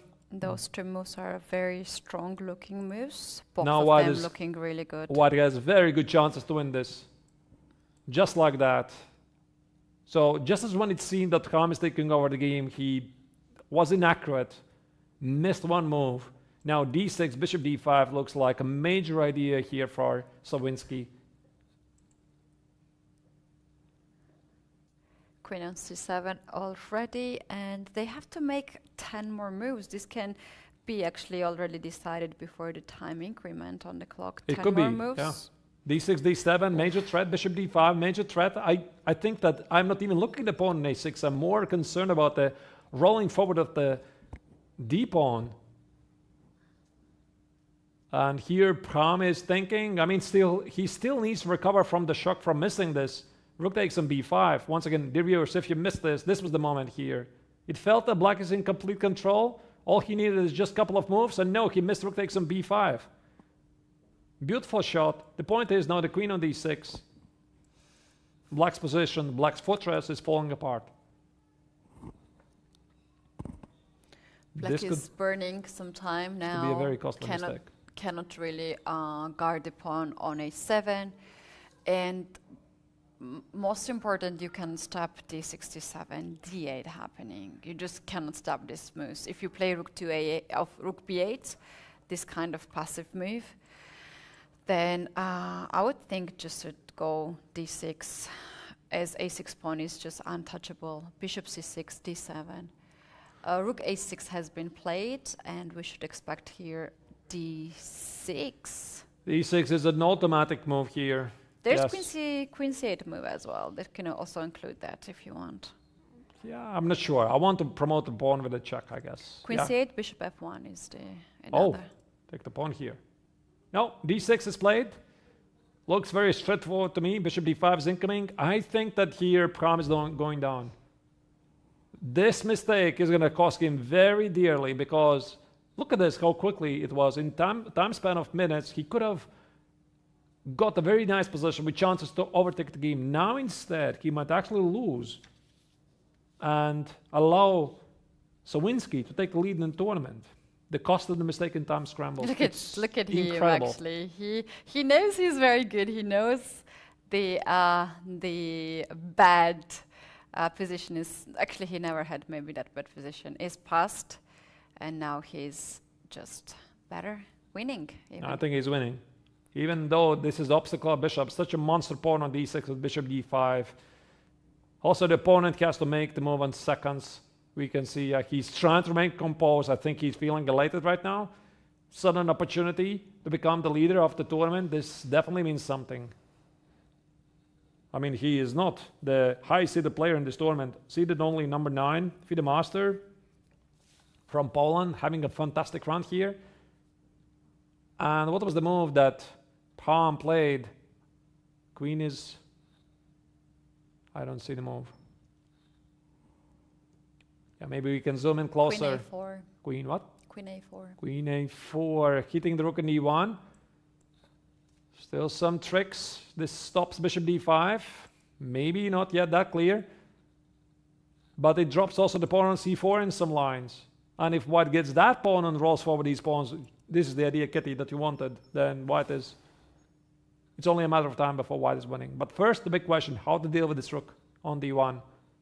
3 minutes for Slawinski.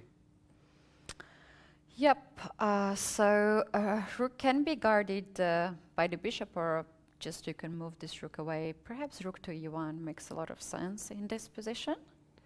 And he's starting the rook. He's reaching for the rook move. Which one is it going to be? He's not sure.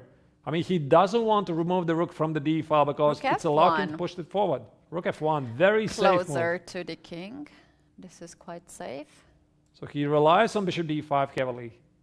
Bishop d5, get to the pawn f7. This pawn on f7 is so difficult to defend. It's only queen e8, the only legal move, which could hold black's position. Seconds are ticking for the Vietnamese player. Things are now escalating out of control for him. And queen e8 is on the board. Black just went his queen back on e8 square to guard f7 weakness. This doesn't stop bishop d5 happening. This doesn't stop d7 being pushed. And there are also more and more moves for white here. Can also just... Bishop d5, I think it's a very easy move. He's going pawn, I guess, pawn d7. He's not so certain. No. He still hasn't made a move. I think bishop d5 hits the pawn on c4, hits the pawn on f7 is very natural move. But you can see he's trying to make sure this is move 38. 2 more moves to make. No, he plays d7. Queen d8. That's a move I slightly don't like. But I guess he has a clear idea. No, queen c4 here. Queen c4 attacking rook, rook d6 and bishop c6. You have your time on and winning position. Yeah, but now if I play rook d6. Bishop c6. And then b5. Yeah, probably winning. All right, still good. Should be still good. And now the players are reaching the next time control. We can select another, maybe H category, because here I think for Pham things are looking really grim. He's down a pawn. That's right. Let's move forward. Girls under 18, the first board is still in progress, and we do have the end game. 1 move before 40 move and time increment, and white has extra exchange, but white has to play against very strong d3 pawn. Yeah, but this pawn is seemingly going nowhere, so it appears to be that Wu Rochelle is winning. We missed what happened in the game. Rook d1, the safe move. Basically, it feels like some sort of a déjà vu Grebnev's game, right? Where he had an extra exchange pawn also on top of that. But black's only chance was this very strong d pawn. Here, queens are off the board. D pawn is going nowhere. And white has safely made to the second time control. I think that Rochelle is going to win this. In the meantime, we see one of the games. See the girls section finished. Who is this? This is boys under 18, second board. Oh, it's boys under 18, my apologies. Okay. And black seems to win in that position. Boys under 18. Which board? Second. So that is Ansat who wins. Ansat who had this beautiful position in the Benoni-like position. This means that he is right now 6.5 points out of 8 and quite possibly forcing a showdown tomorrow versus the tournament leader. Oh wait, they already played. No, they already played. They played a draw. Ansat versus I can't Grebnev, recall it. Can we go to the other boards? Maybe we have more time scrambles. All right, let's go to the game. Seaman versus This is 42 Costa, moves. 42. Seaman has an extra pawn. By the way, there's d5 possibility. Let's go Klimkovsky versus Gasparian. Also 40. 40 move having been made where it is Klimkovsky who is trying to press. Something has changed and I like his chances. We're going to go back there after a while. Rook d6. Yeah, this is what we saw. Open section under 14. I didn't like this d7 move, but okay. Maybe it's still okay.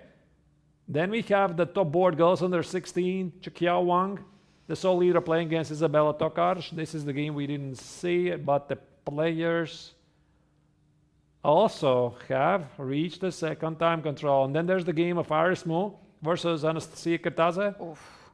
What is this? Move 40. It seems like it was a storm in this board. I would suggest to go back a little bit, like 2-3 moves, and to figure it out what they played in the time scramble. The queen is off the board. So it was from here, yeah. It was a sacrifice. If that's even a sacrifice, it's a trade. 2 rooks for the queen.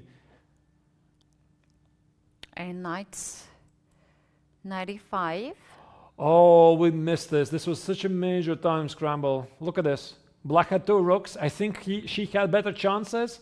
95, rook d1.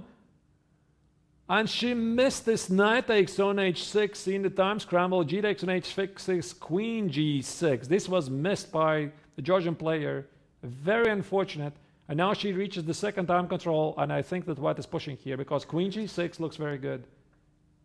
I mean, all of these things happen in the time scramble. You know, I'm not sure how to evaluate this position right here. Right here, I think black is better visually. Yeah, 2 rooks, open position, maybe it's equal. But there is this weaknesses after knight e5. How you're really stopping knight f7. Yeah, that's the point, right? I mean, probably white is not in danger. Like this was a pretty decent idea. Maybe queen f5, queen g6, g4, g5. Well, actually nice. in this position, I would say that white's king is safer than black's king. I agree. So it was a very nice trade here. Indeed. So Rook after d1. this one, Yeah, she missed this very nice tactical shot here by Iris move, and I think queen g6 she here is definitely pressing for the win. Or maybe that was part of Kirtaz's plan. We don't really know. But yeah, in time scramble to go up the pawn on h6 just like that. Yeah, it's quite something then. So could be queen g6. Can we see the move after queen g6? Yeah. How do you defend? I'm not sure. Just some rook e7, rook d7, I guess. And then go into defensive. White lands the knight back to the 5, play g4, g5. It feels winning. That's how it feels. Because it's essentially the same that what was trying to achieve, but now the pawn on h6 is gone. Okay, let's see. Rook e7. Rook d7, I guess. Yeah. Maybe do we give a check first? Not sure, yeah? We'll find out maybe later on. Not sure. By the way, knight f5 comes with a knight g7 threat as well. Okay. The only chance for black is the c pawn. That's why I'm not saying that black is dead lost. Maybe the c pawn changes everything. Could be some rook e6 or rook e6, rook c7, c4. Still could go either way. I like rook e6 move, yeah. Yeah, and maybe white is not in time to play g4 because her own king is weak. But objectively, I think that white is doing really well here. And you can see now Iris is thinking about her choices. There was a very wild time scramble. It seems that, yeah, after king f8, she hasn't yet made move queen g6. Okay, I see. Could be some other moves as well. Like knight f5, but I mean queen g6 looks very natural. Unless there's something sensational, as remember, Keti, this we were looking at Klimkovsky's beautiful game versus Maciej Pinho. We discarded this idea very quickly, and then with some crazy tactics. Maybe there's also something here, but then it would have to be done with checks. I don't really see. No, there's nothing wrong. I think this queen g6 is a normal move. Rook d7 also looks normal here. And after knight and queen g6 on the board, knight f5. Maybe not knight 5 even. I mean, the knight is not under attack, so could be also something else. Yeah, let's just show to understand what's happening. Knight I f5. have no idea what's going on. Rook to e6. And we said g4, yeah? I'm not sure, because g4, I'm a bit afraid to miss the line mates. After g4, there is this funny looking move, knight to d5. And if you take the rook, there's knight f4. Yeah, stuff like this. And if you play queen to g6, there's rook g6. Ooh, look at this one. Yeah. You are not impressed anymore, yeah? Queen, yeah? Okay, there's a possibility for white to misplay this, yeah? We can agree on this. And, okay, if not, maybe h4, h5, h6. But that then requires... c4, c5, c3. That requires quite a bit of... c4. Cold blood, yeah. h5, c3, h6. By the way, why should black actually be lost here, now that I look at this? You know? Because... Not sure, g takes, I don't see the threats for white. But at the same time, I'm also not seeing this pawn rolling forward. So it's... we have to make up the mind, yeah? Yeah, I mean, my visual instinct here, white is doing really well. But then again... I like black's position. Yeah? I like two rooks and this c4. I like when you like to prove it with the engine. No, I like someone's I always position. check. Yeah, I see that engine is saying I'm wrong. Actually, white is not doing that great. It's very interesting. I guess it's because of the C pawn. But somehow I looked at this. I mean, how my brain works. I mean, I see the white has a 2-pawn majority at the king side. Push aggressively forward g4, g5. This should be a win. But what changes? I would actually argue with that, because when you push your pawns forward, 2 rooks are strong power against white's king. Yeah, that's what... White has here whatever have, because white's king is safe now and has this h3 square. Otherwise, it would be serious choice of checkmate. Maybe actually, you know, Keti, this was part of Kirta's plan all along. She allowed this. Somehow, I find it very difficult to believe that this was intentional. Could be what we call a lucky blunder.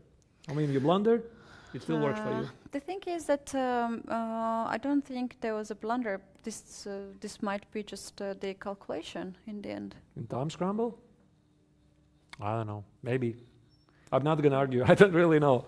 We don't know. Let's trust these players. They are strong All right. enough. I mean, if it was, then it was quite an amazing calculation. Then what can I say? All right.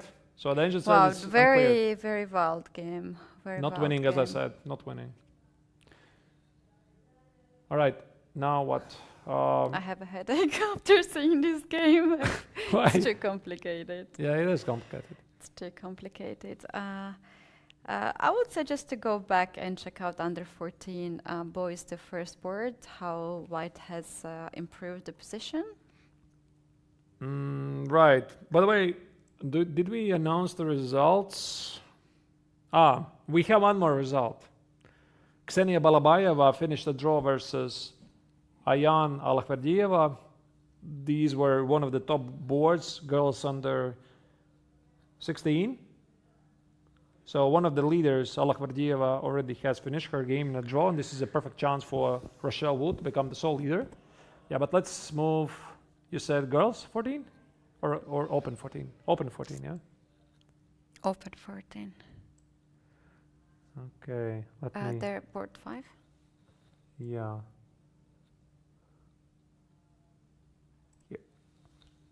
Okay. And we have actually this position. Seems like white decided to guard d7 pawn with bishop on h3. And black played king to g7. And I wonder what happens after queen c5 now. Hit the pawn on a7, hit the rook on d6, makes perfect sense.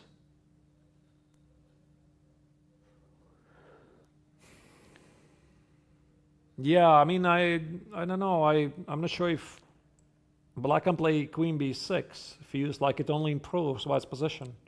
Why we should take on b6? Oh, I'm not sure. I mean, I just want to push c pawn forward. c4, c5, c6. Let's say queen rook to a1, maybe.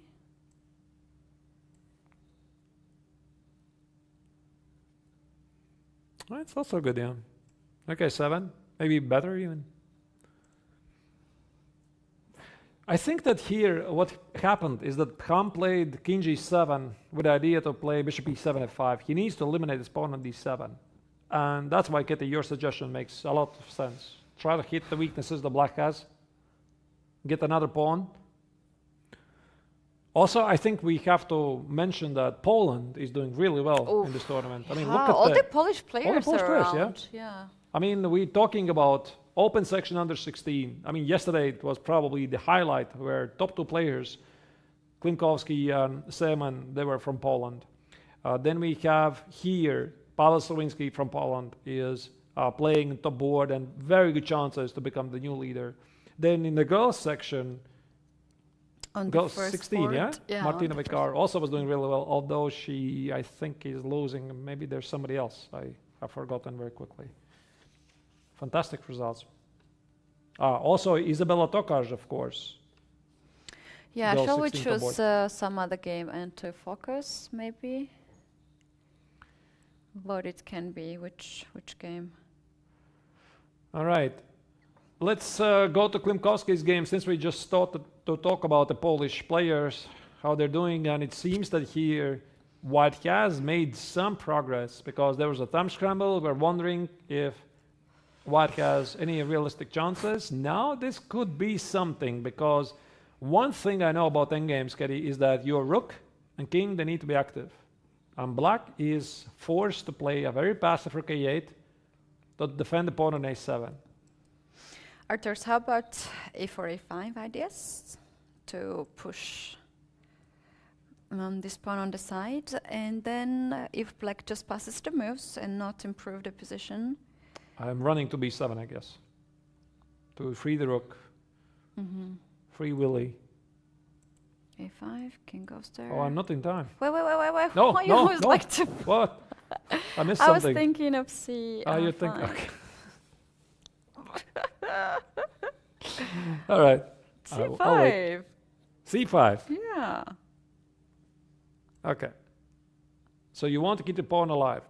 Makes sense. I want actually here to take on b6.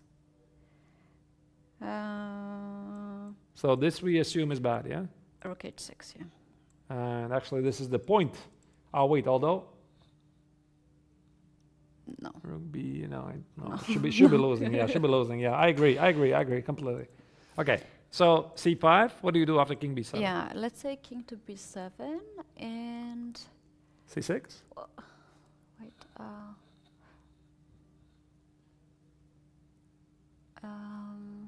If I take on b6, Yeah, I think White is winning. And the pawn endgame should be winning, yeah? opponent game is winning, and there's also c6 probably just winning there. Yeah, we have to show it. So I think White is going to be faster. The king is so far away. Not going to make it. The pawn on b5 closes all the doors. White holds all the keys. So it's not happening. Nice idea. So the king march to b7 apparently doesn't work. Maybe then Black needs to give up the pawn somehow. Yeah. But how? I mean, he already is committed to put the rook on a8, which happened, move 39, by the way, if you go back here. This was the position. So Black decided rook a8 is the way to go. Is a4 on the board? Yeah. A4 Yeah, a4 is on the board, king d7 is not yet, and I think that now Gasparyan is trying to fix the damage he did, because Well, the if you- position was very solid. Yeah, it was fine actually. What if d5? There is c5 move, so you are not really helping yourself with that move. a5 comes on the way. Arturs, I was thinking somewhere if Black can push c6 instead. But Not here, not here. you mean instead of, okay. But a5 comes. Maybe I have to take on a5. Maybe I have no choice. Takes. Now c6 probably loses. Hold on. Yeah, but it's such an ugly endgame, yeah? And also rook a5 is not mandatory, you can play c5. Yeah. So hardly a great choice. Okay, maybe king c8.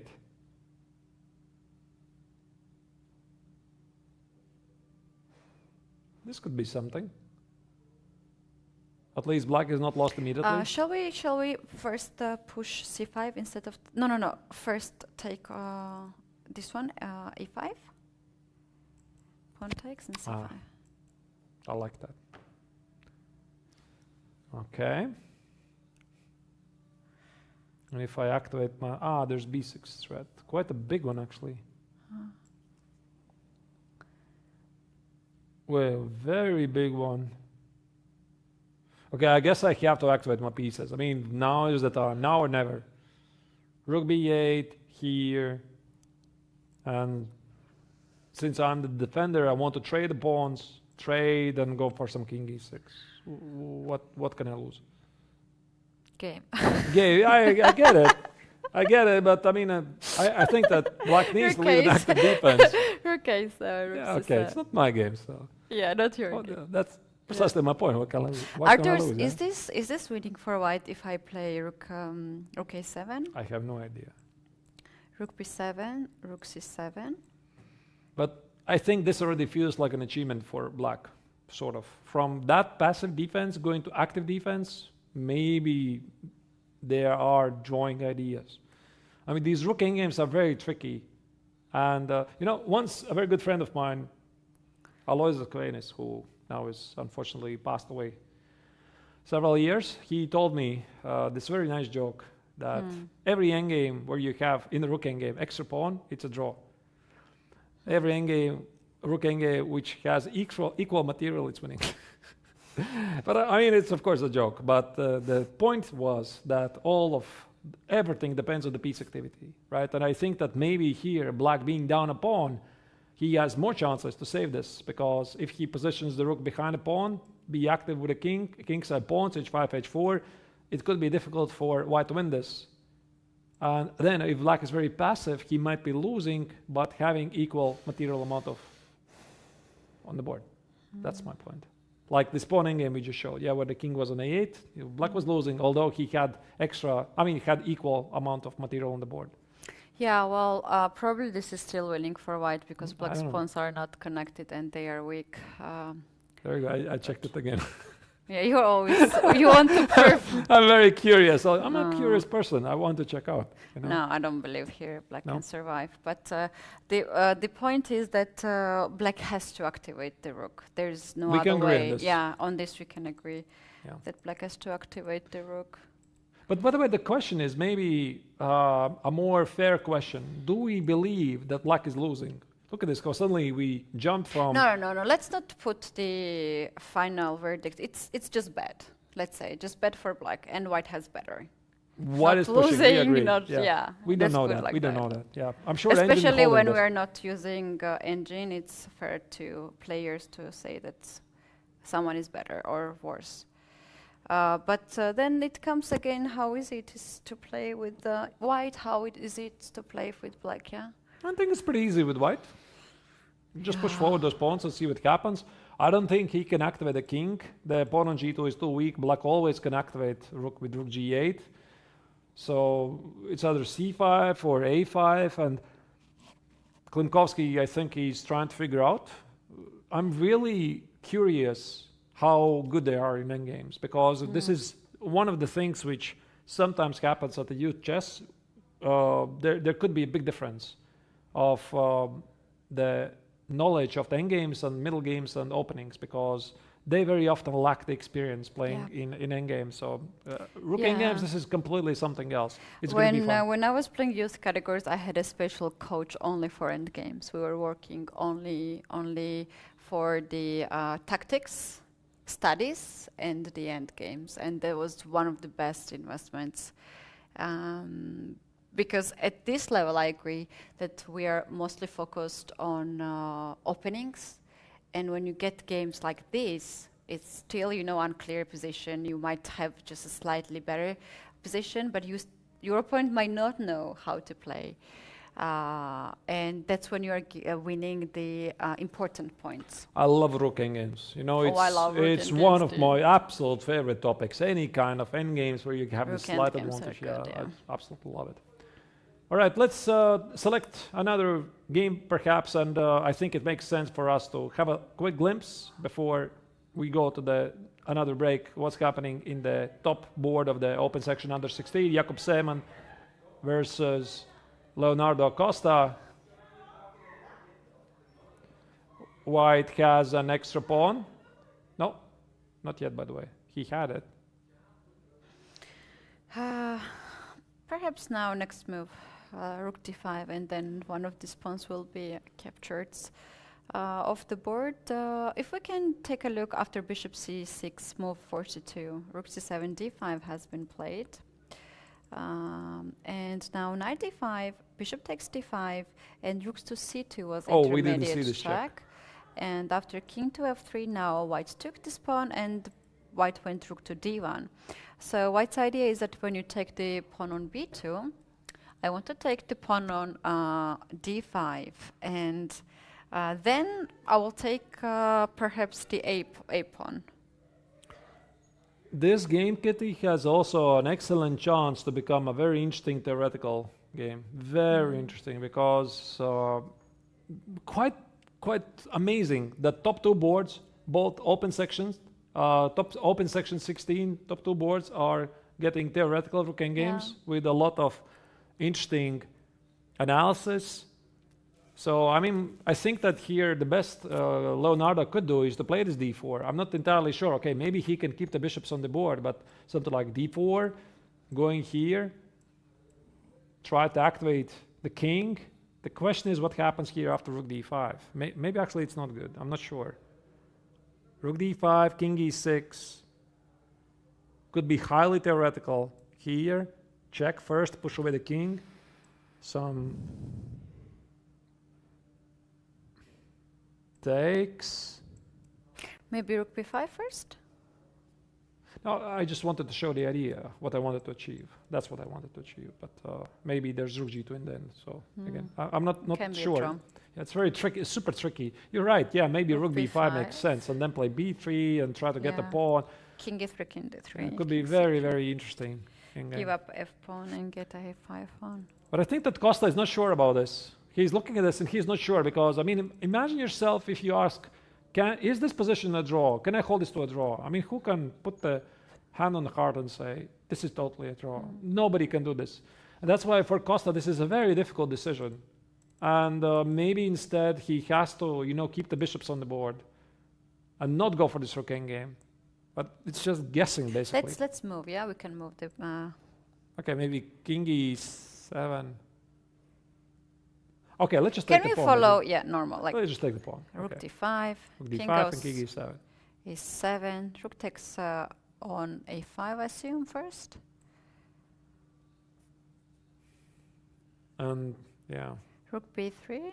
Rook b3, king d2. He made a move and did not take the pawn on b2. So he goes d4, for the rook endgame. Yeah, okay. It's a big decision. We are going to see if that was the right one. Not sure, but what is clear that Seaman, of course, is pressing this. Has an extra pawn in the rook endgame. And I think we saw rook d4, king e7. Rook d5. Rook d5, of course. King e6. King e6, played very quickly. And now the big question is, I think here Seaman wants to think. I don't see an easy move here. The logic dictates, of course, Keti, you're right, to play rook b5. Keep as many pawns as you can on board. But again, every endgame is very concrete. Maybe first give a check. I think check is, of course, going to follow first. And then take either rook b5 or rook a5. But Arturs, there's also rook e2 move there. Rook what? Rook e2. To guard the pawn. Like this? Yeah. b3. Maybe. Not sure. Black is pretty active though. Maybe rook c2 to cut the king? Yeah, that's better. You're right. Yeah, rook c2. Yeah, I don't like this rook. Rook d3. Rook d3 and I just do nothing, yeah. King a3.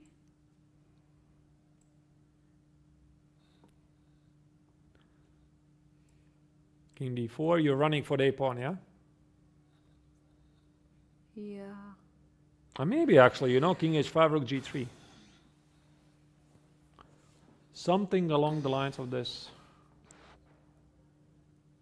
This looks scary, king e5 next move. Yeah. I think it does make sense. I'm not sure how easy is this move rook e2 maneuver. If that is even forced, I think I would love to play rook b5 because rook b5 accomplishes a couple of things. I protect the pawn, I can push b3, and it also hits the pawn on the 5, meaning I'm an active rook, and then I can activate the king. This could be,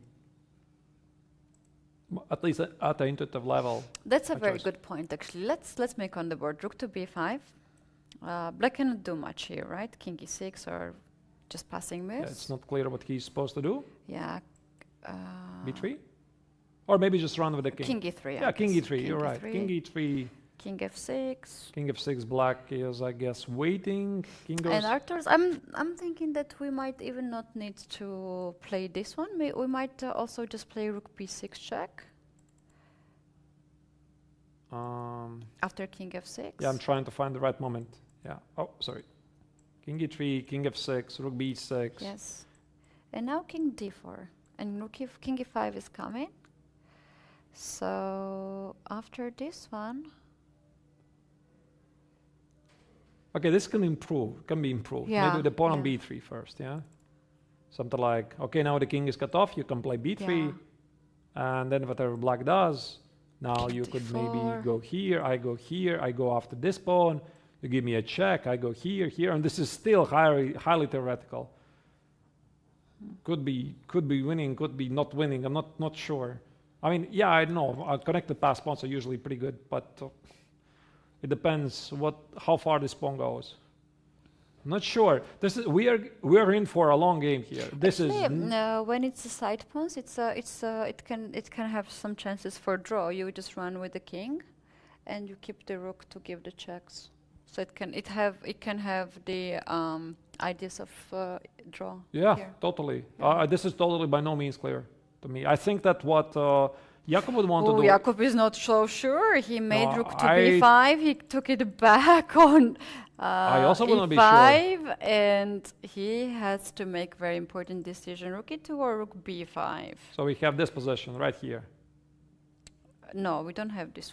Rook king e6 and rook e5. King e6, rook e5. He was reaching for it, but he did not make it yet. He's not sure about this. I think he is not yet completely decided which of the three crossroads he's going to take. Rook e5, rook b5, rook e5, rook a5, or Keti, yours other idea, rook e5, rook e2. Yeah. I'm not sure. He goes rook to b5. So he didn't give a check. And black went for rook c4, attacking the pawn. So Costa is trying to liquidate the pawns. Rook a5 is rook b4, hits the pawn. Oh, then we have a b pawn. This is not so clear. Rook a5, rook b4, rook b5, rook a4. Now first I give you a check, I think. King f6. So that now rook b5. Here I push away your king. And now might be still not in time. Wait, Arturs, there is a tricky idea. If we come back one move back, here, when we give a check, this position, king goes here. Now how about rook to e1? To threaten to get rook b1 or a1 to support it from the back. Rook b1 now. Could be, yeah. And b3. Yeah, I mean, this is your best position of the rook. Position the rook behind the pawn, so that this pawn, this rook is blocked. Could be. But is it enough? I'm not sure. I mean, this rook is also pretty active here. Yeah. Could be as well draw. King e3 and I just do nothing. And let's say now king to d3, Yeah, but rook f4. you're not going to be in time. Yeah, we should see, yeah? Yeah, we can show it, yeah. Of course, we can show it.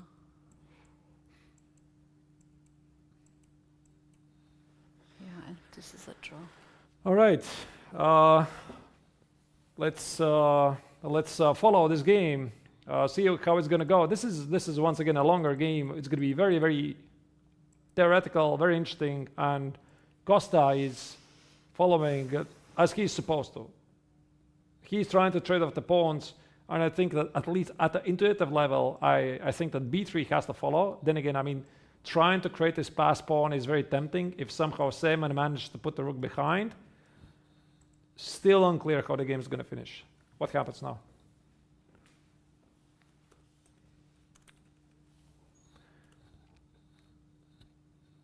So just to give you an update, what's happening at the second board, Pavel Sawinski is clearly winning. Yeah, now this is clearly winning. So Sawinski is, this is different age category, what I'm saying. This is open section under 14. I wanted to check what is happening in the open section under 16, where this is the position that we have checked out earlier, and we thought that White is very active in this position. And the game is still on, or in the other categories too, on the top boards today. We can feel that the strongest players of the competition are facing each other. Nothing is decided yet. And you guys, we're going to take a break now. We'll be back. By the time we might already approach the second time pressure on the clock for some of the players. Don't go anywhere because we don't want to miss the last part of today's games.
coming back at the FIDE World Youth Championship 2023. Round 8 is about to be finalized. In the studio we are Keti and Arturs, and we do have very interesting and theoretical, some of the theoretical end games to Arturs. What is the first thing we want to show? Yeah, welcome back, dear viewers, and maybe let's summarize what we are witnessing at the top boards. So we have very interesting two rook games, open section under 16, board number 1, board number 2. So I find it actually to be quite appropriate that some of the best players in the age group, they are testing their wits in a highly theoretical game. So we are going to start with the game. Oh, Costa versus Seaman Jakov has finished just as we were about to look at this game. And it seems that Jakub Seaman has won his game because his position is winning. Apparently, we felt the game is very tricky, but we missed those final moments. Probably we are going to get our update soon. So it and was it was White who was winning that. It's very interesting, and game can be very constructive to us. And well done, actually, to Jakub, winning 2 games in a row, decisive results, and that makes him to be the sole leader. He's not looking to the result on the second board anymore. That's him. And him only. We saw that Jan on the second board, he has still game on. He was very much moving around when he saw the result. He also wants to win to catch up with the leader. And Arturs, we have now the board on the screen. What just happened in this game? Right. So we left it, where was this? About here, where I felt that things are not really so clear, because I mean these rook games, they're incredibly tricky. White tried to advance the king to h4 g5 to get another pawn on f5, and we can assume that if White wins the pawn on f5, then things are totally clear. White is winning this. This is why here Costa played rook a2, and he's doing as he's supposed to, leading an active defense, positioning the rook behind the passed pawn. Also, if White would play king h4 right now, let me put it on the board, there's rook g2, and suddenly Black saves the day with the rook g4 and rook takes on f4, so this cannot be done.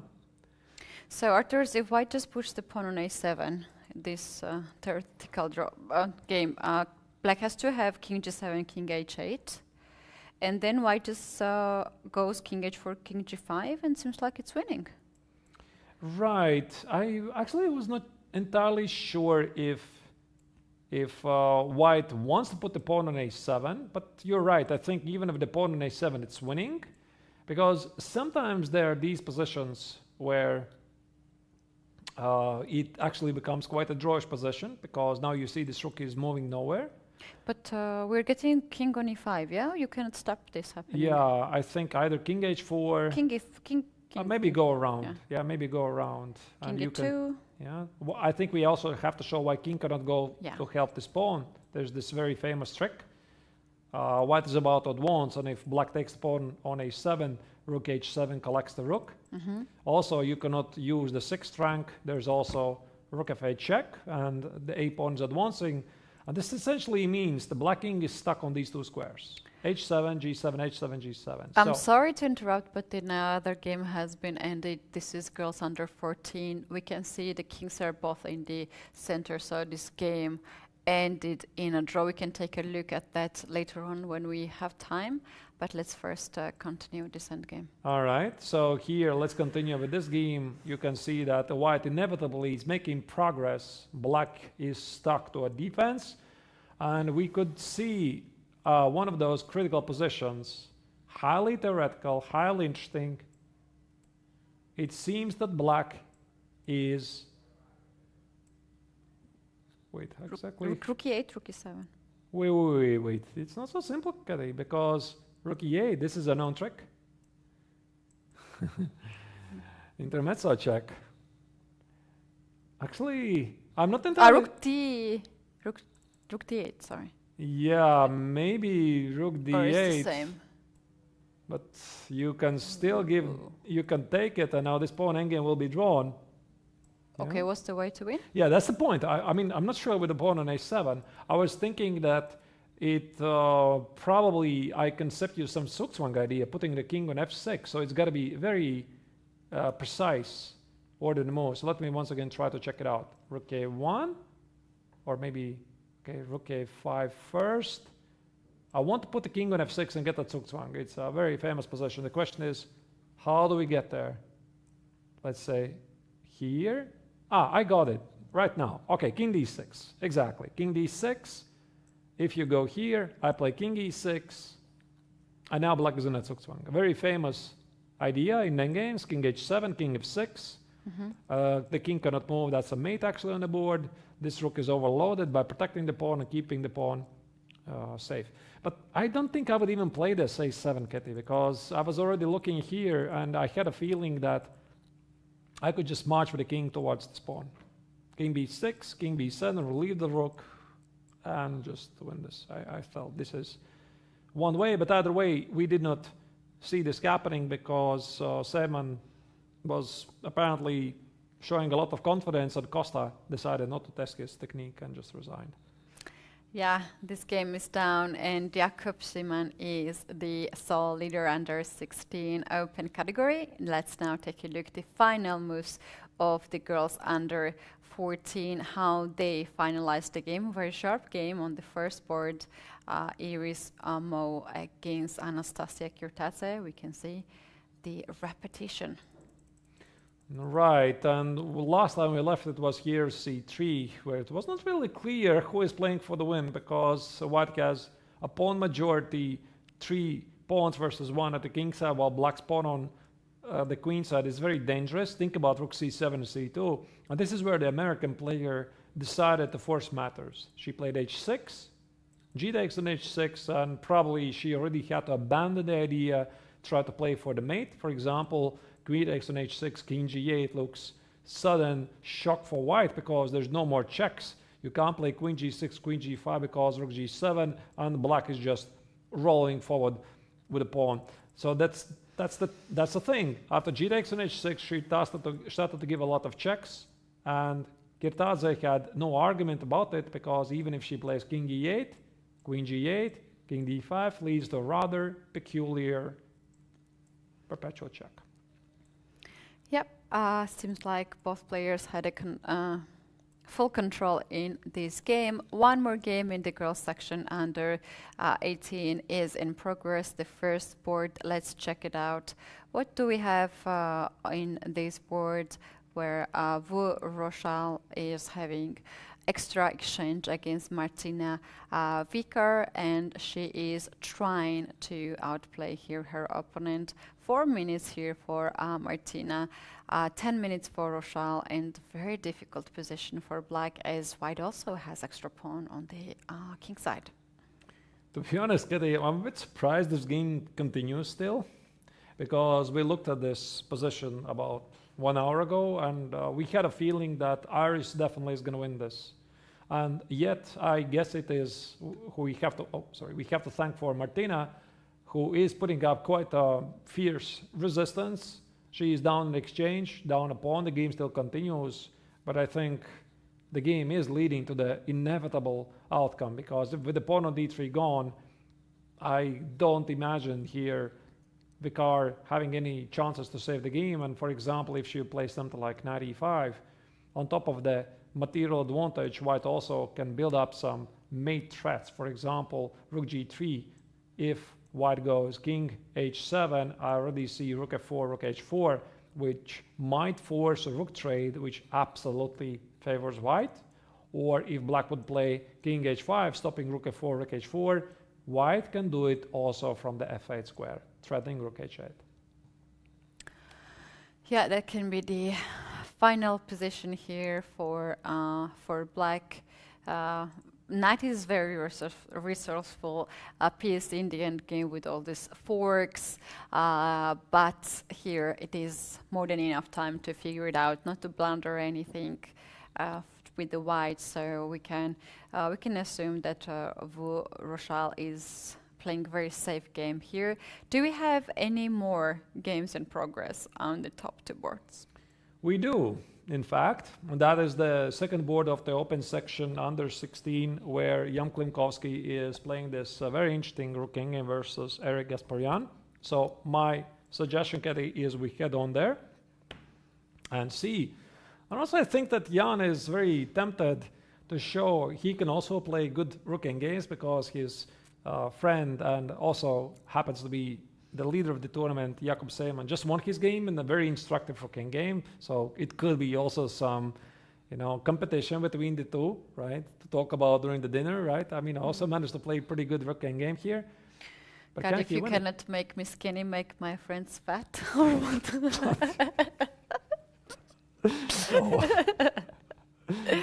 Serious competition. Arturs, what is this position? Can white actually get something out of this one? The fact that black's king is not active is too far from the actions. Can somehow white take advantage of that? Well, it seems that white has very good chances, because with his active efforts, the Polish player has managed to get an extra pawn in the rook king game. So this is great. On top of that, also, the white king is more active. You see this black king on b8 doesn't do anything. So it looks really great. And in the end, I think it also could be the undoing of Gasparian. Because if this king was somewhere on f7 or d6 maybe d6, it could be completely different. And one thing I know about endgames, rook endgames, Keti, is that your pieces need to be active, the rook and the king. Black's king on b8 is actually in danger, because he can never play king c8. There's always a mate threat. I'm assuming that Klimkovsky has very good chances here to win this. Yeah, and he played f5, pawn f5. Pawn f5, I thought king f5. Okay. On the board.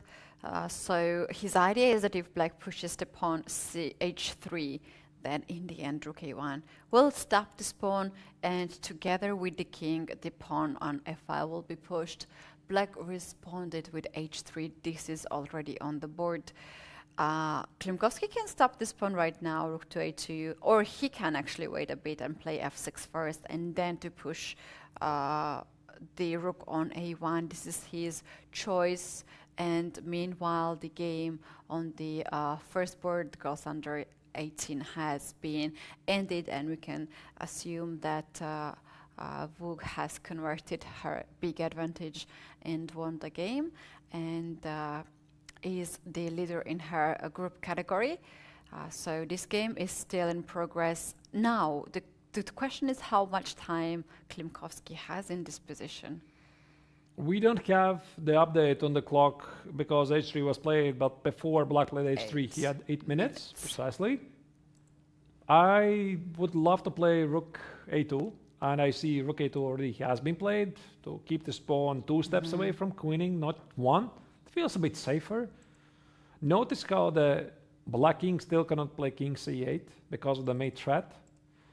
And if black wants to do something here, he needs to eliminate his pawn on b5. It's just rook g3, let's say. Yeah, but he's not in time. Rook g3. Oh, rook g3. Yes. Rook g3, rook g2 ideas. Okay. I think I can even afford to play f6 here. Rook g2. And f7. Oh, that's fancy. It feels that... Fancy schmancy. It feels that white is winning this. That's what it feels like. Because rook a2 also allows white to think about rook f2, f5, f6, f7, put this f-pawn forward. Wow, very strong, nice technique here by white. White had better position. According to the engine, black could still play the most accurate moves, but no one is engine, and obviously it's very difficult to hold the worst position in the end game. A move has been played by black. Rook to c4 check. Rook c4 check, okay. I don't think it...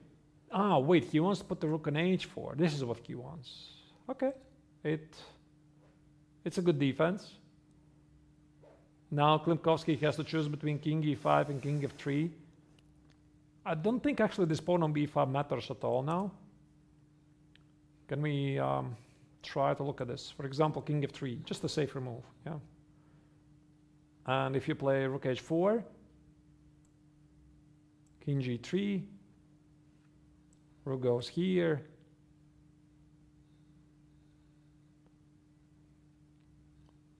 Still tricky, by the way.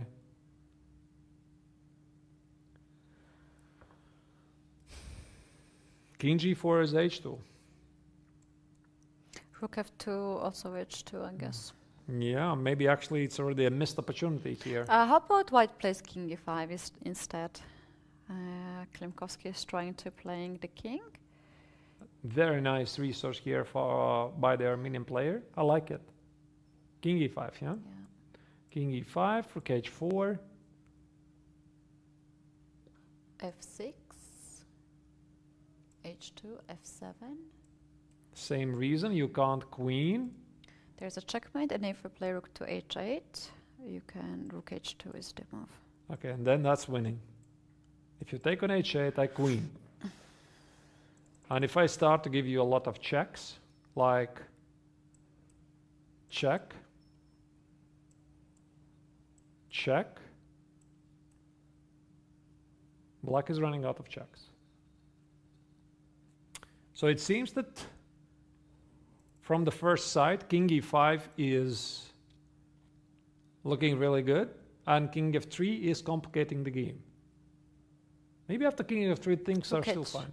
Rook h2, after king rook h4. King f3, rook h4, rook h2.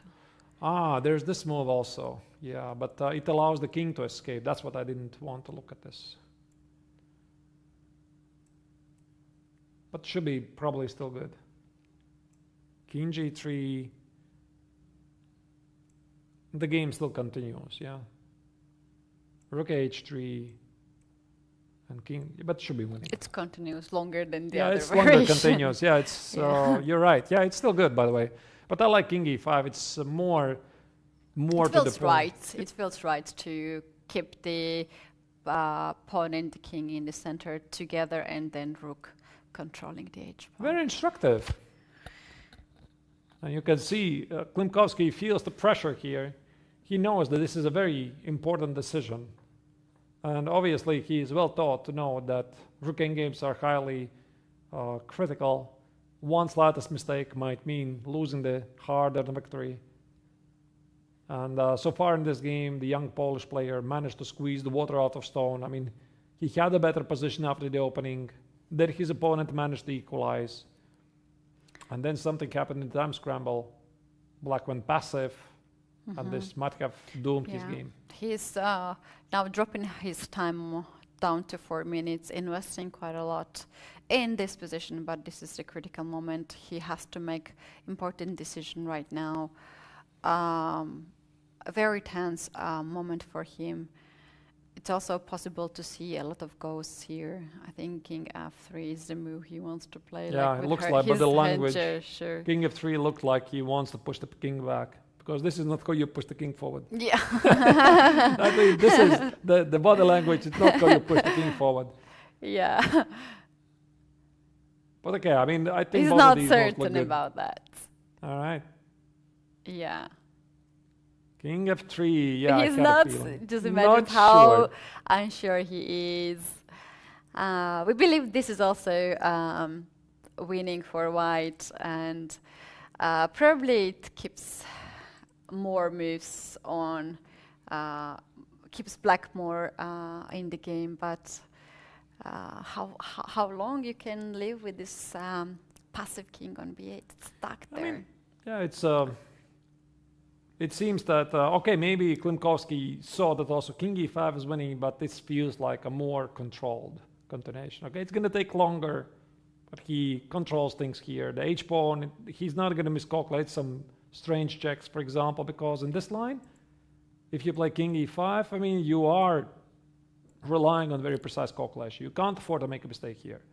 This h-pawn is generating enough of counterplay. And if you miss something, for example, here, you miss some sort of, you know, I don't know, some rook e4 check suddenly. Yeah, you miss something like this. King e4 promotes, and maybe actually here, if king f5 is the only move, could be already a bit tricky.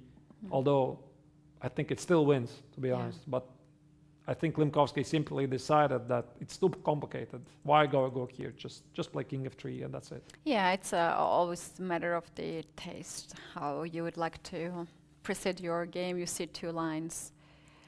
And very often when you make the move, you're not happy with your choice. You would like say like, oh, I prefer to play rook king to e5 instead. But still, this is such a nice position for white that he can afford this move as well. 5 minutes. I have a suggestion, Keti. Can we have a look around what else is happening? Because this game could still continue a couple of minutes. I wanted to check how is the girls under 18 doing one of the top boards. Let's do that, but maybe, keep the eye on this one with the video. Oh, she already lost. Oh my goodness, this is a major result. Yelizaveta Krebenshikova lost against Long. She had this great position after the opening, and I was looking at this some time ago. She was in trouble, but now it's official. The top-seeded player suffered major blow to her chances to go for the gold medal here. Big result in girls under 18 section. Okay, now let's go back because I think everybody else is finished. I thought that's the game which is still continuing. Rook h4 has been played. Klimkowski spent no second to play rook to h2, stop the pawn on h3. His next move is king to g3 to make sure that the last chance of black disappears off the board. And this should be safe for white. It does feel safe, and also the body language of Eric says it all. Maybe we could even go full screen here because the position is rather simple. There's not so many pawns left on the board.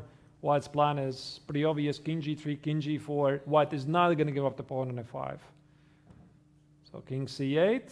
Okay, so here the Armenian player at least tries to get closer to the f-pawn. King g3. G3 is coming up. Rook is hanging. Rook goes on the other side of the board. Hits the pawn on b5. All right, and now can take the pawn on h3 with rook. This check rook b3 will not change too much because you get the king closer to the pawn. So the pawn has been captured. Black is trying to get closer to the f pawn and activate the king. Now f6 would create a mating knot. That's the one way. Another way, you can just cut the king from the 7th rank.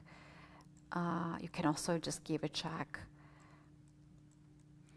Right, Yeah. Many options and enough time here for whites. We can see that still white has 4 minutes on the clock.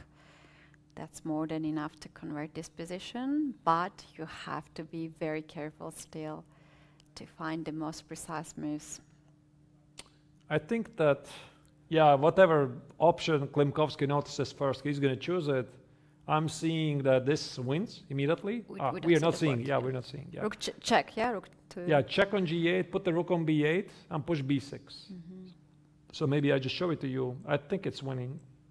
Just very quickly, having a glimpse. Yeah, rook b8, and the big threat is b6 and c7. So b6, c takes, and c7, and that's it. I think it's winning.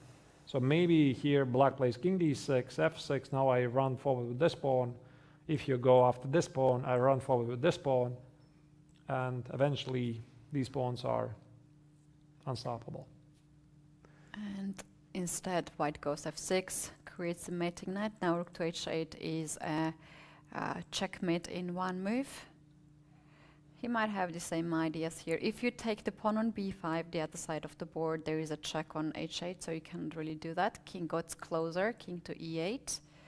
And now there is rook to h7, cutting the king from the 7th rank and attacking the pawn on c7. Now let's go once again full screen. I think that's it. So here Klimkovsky is simply keeping the 2-pawn advantage. The pawn on c7 is gone. Might as well be a resignation right here, because the king is cut off, 2 extra pawns. I don't see Black continuing this. Maybe he takes on b5 or resigns right now. So yeah, I think taking on b5 will not stop White to capture the pawn on c7, and then White will just activate the king. Instead, Black gives a check. But in the end game, when you give check, you just improve Black via king's position. So now king to f4 or king to g4, getting closer to the f pawn would work. One thing we can say for sure, the young Polish players are very good in rook games.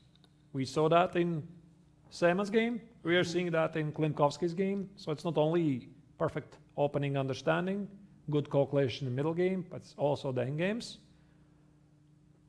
King f5. That's the pierogi power indeed. And another game has been ended. White won nicely in the weekend game, and this game was another very beautiful example how you can outplay your opponent, and also an example that it is worth it to work on your endgame technique, as you might score very important victory.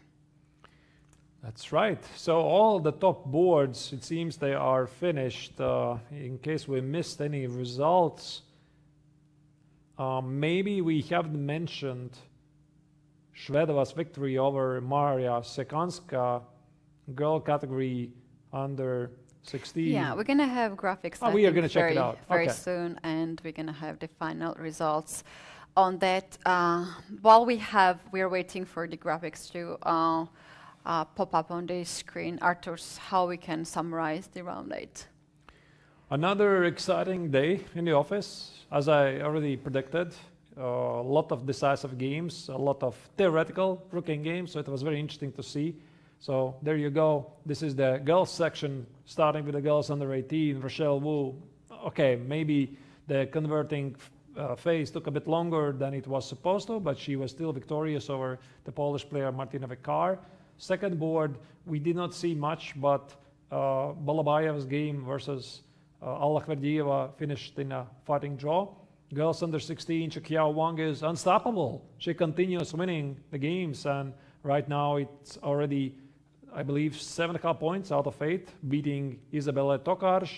Second board, for actually Polish girls, it was pretty unfortunate day, because you see already the third Polish girl losing, this time to Alexandra Shvedova on the second board of the girls under 16. And finally, girls 14, under 14, this is Arismo playing against the current leader Anastasia Kirtaza. A very interesting fighting draw, and 7th victory in a row for Afroza Hamdanova after missing out the very first round. She beat Elnaz Kalyahmet. And now she joins Anastasia for leading the under 14 girls category. It's now time to take a look what happened in the round 8 in the open categories under 18. And here we have Alexei Grabner winning yet another very impressive game against Ilan Party. And then we have on the second board another favorite of this category, Aston Aldiyar from Kazakhstan, winning also his game. Then we have 2 victories under 16 by Polish players, Jakub and Jan. They both showed amazing technique in the rook end game and keeping the leaders positions in this category. And then under 14, very nicely done by Pavel Savitsky against one of the star of open section under 14, Tran Gia Pak Pam. And the other board, other rating favorites and also the tournament favorites has been ended in a draw. So this has been quite decisive results. Every day we have a lot of results on the top boards and 1 or 2 draws. So we are actually quite happy and lucky to have all the decisive results and interesting games rather than like fast draws and some boring games. We don't have that too much. And Arturs, I think we can call it a day. That's right, Keti. 3 more games to go. The action will resume tomorrow. I mean, it was a wonderful day, Keti. So again, I guess we'll continue tomorrow with more games. 3 p.m. Central European time. We will meet again. Bye. Bye.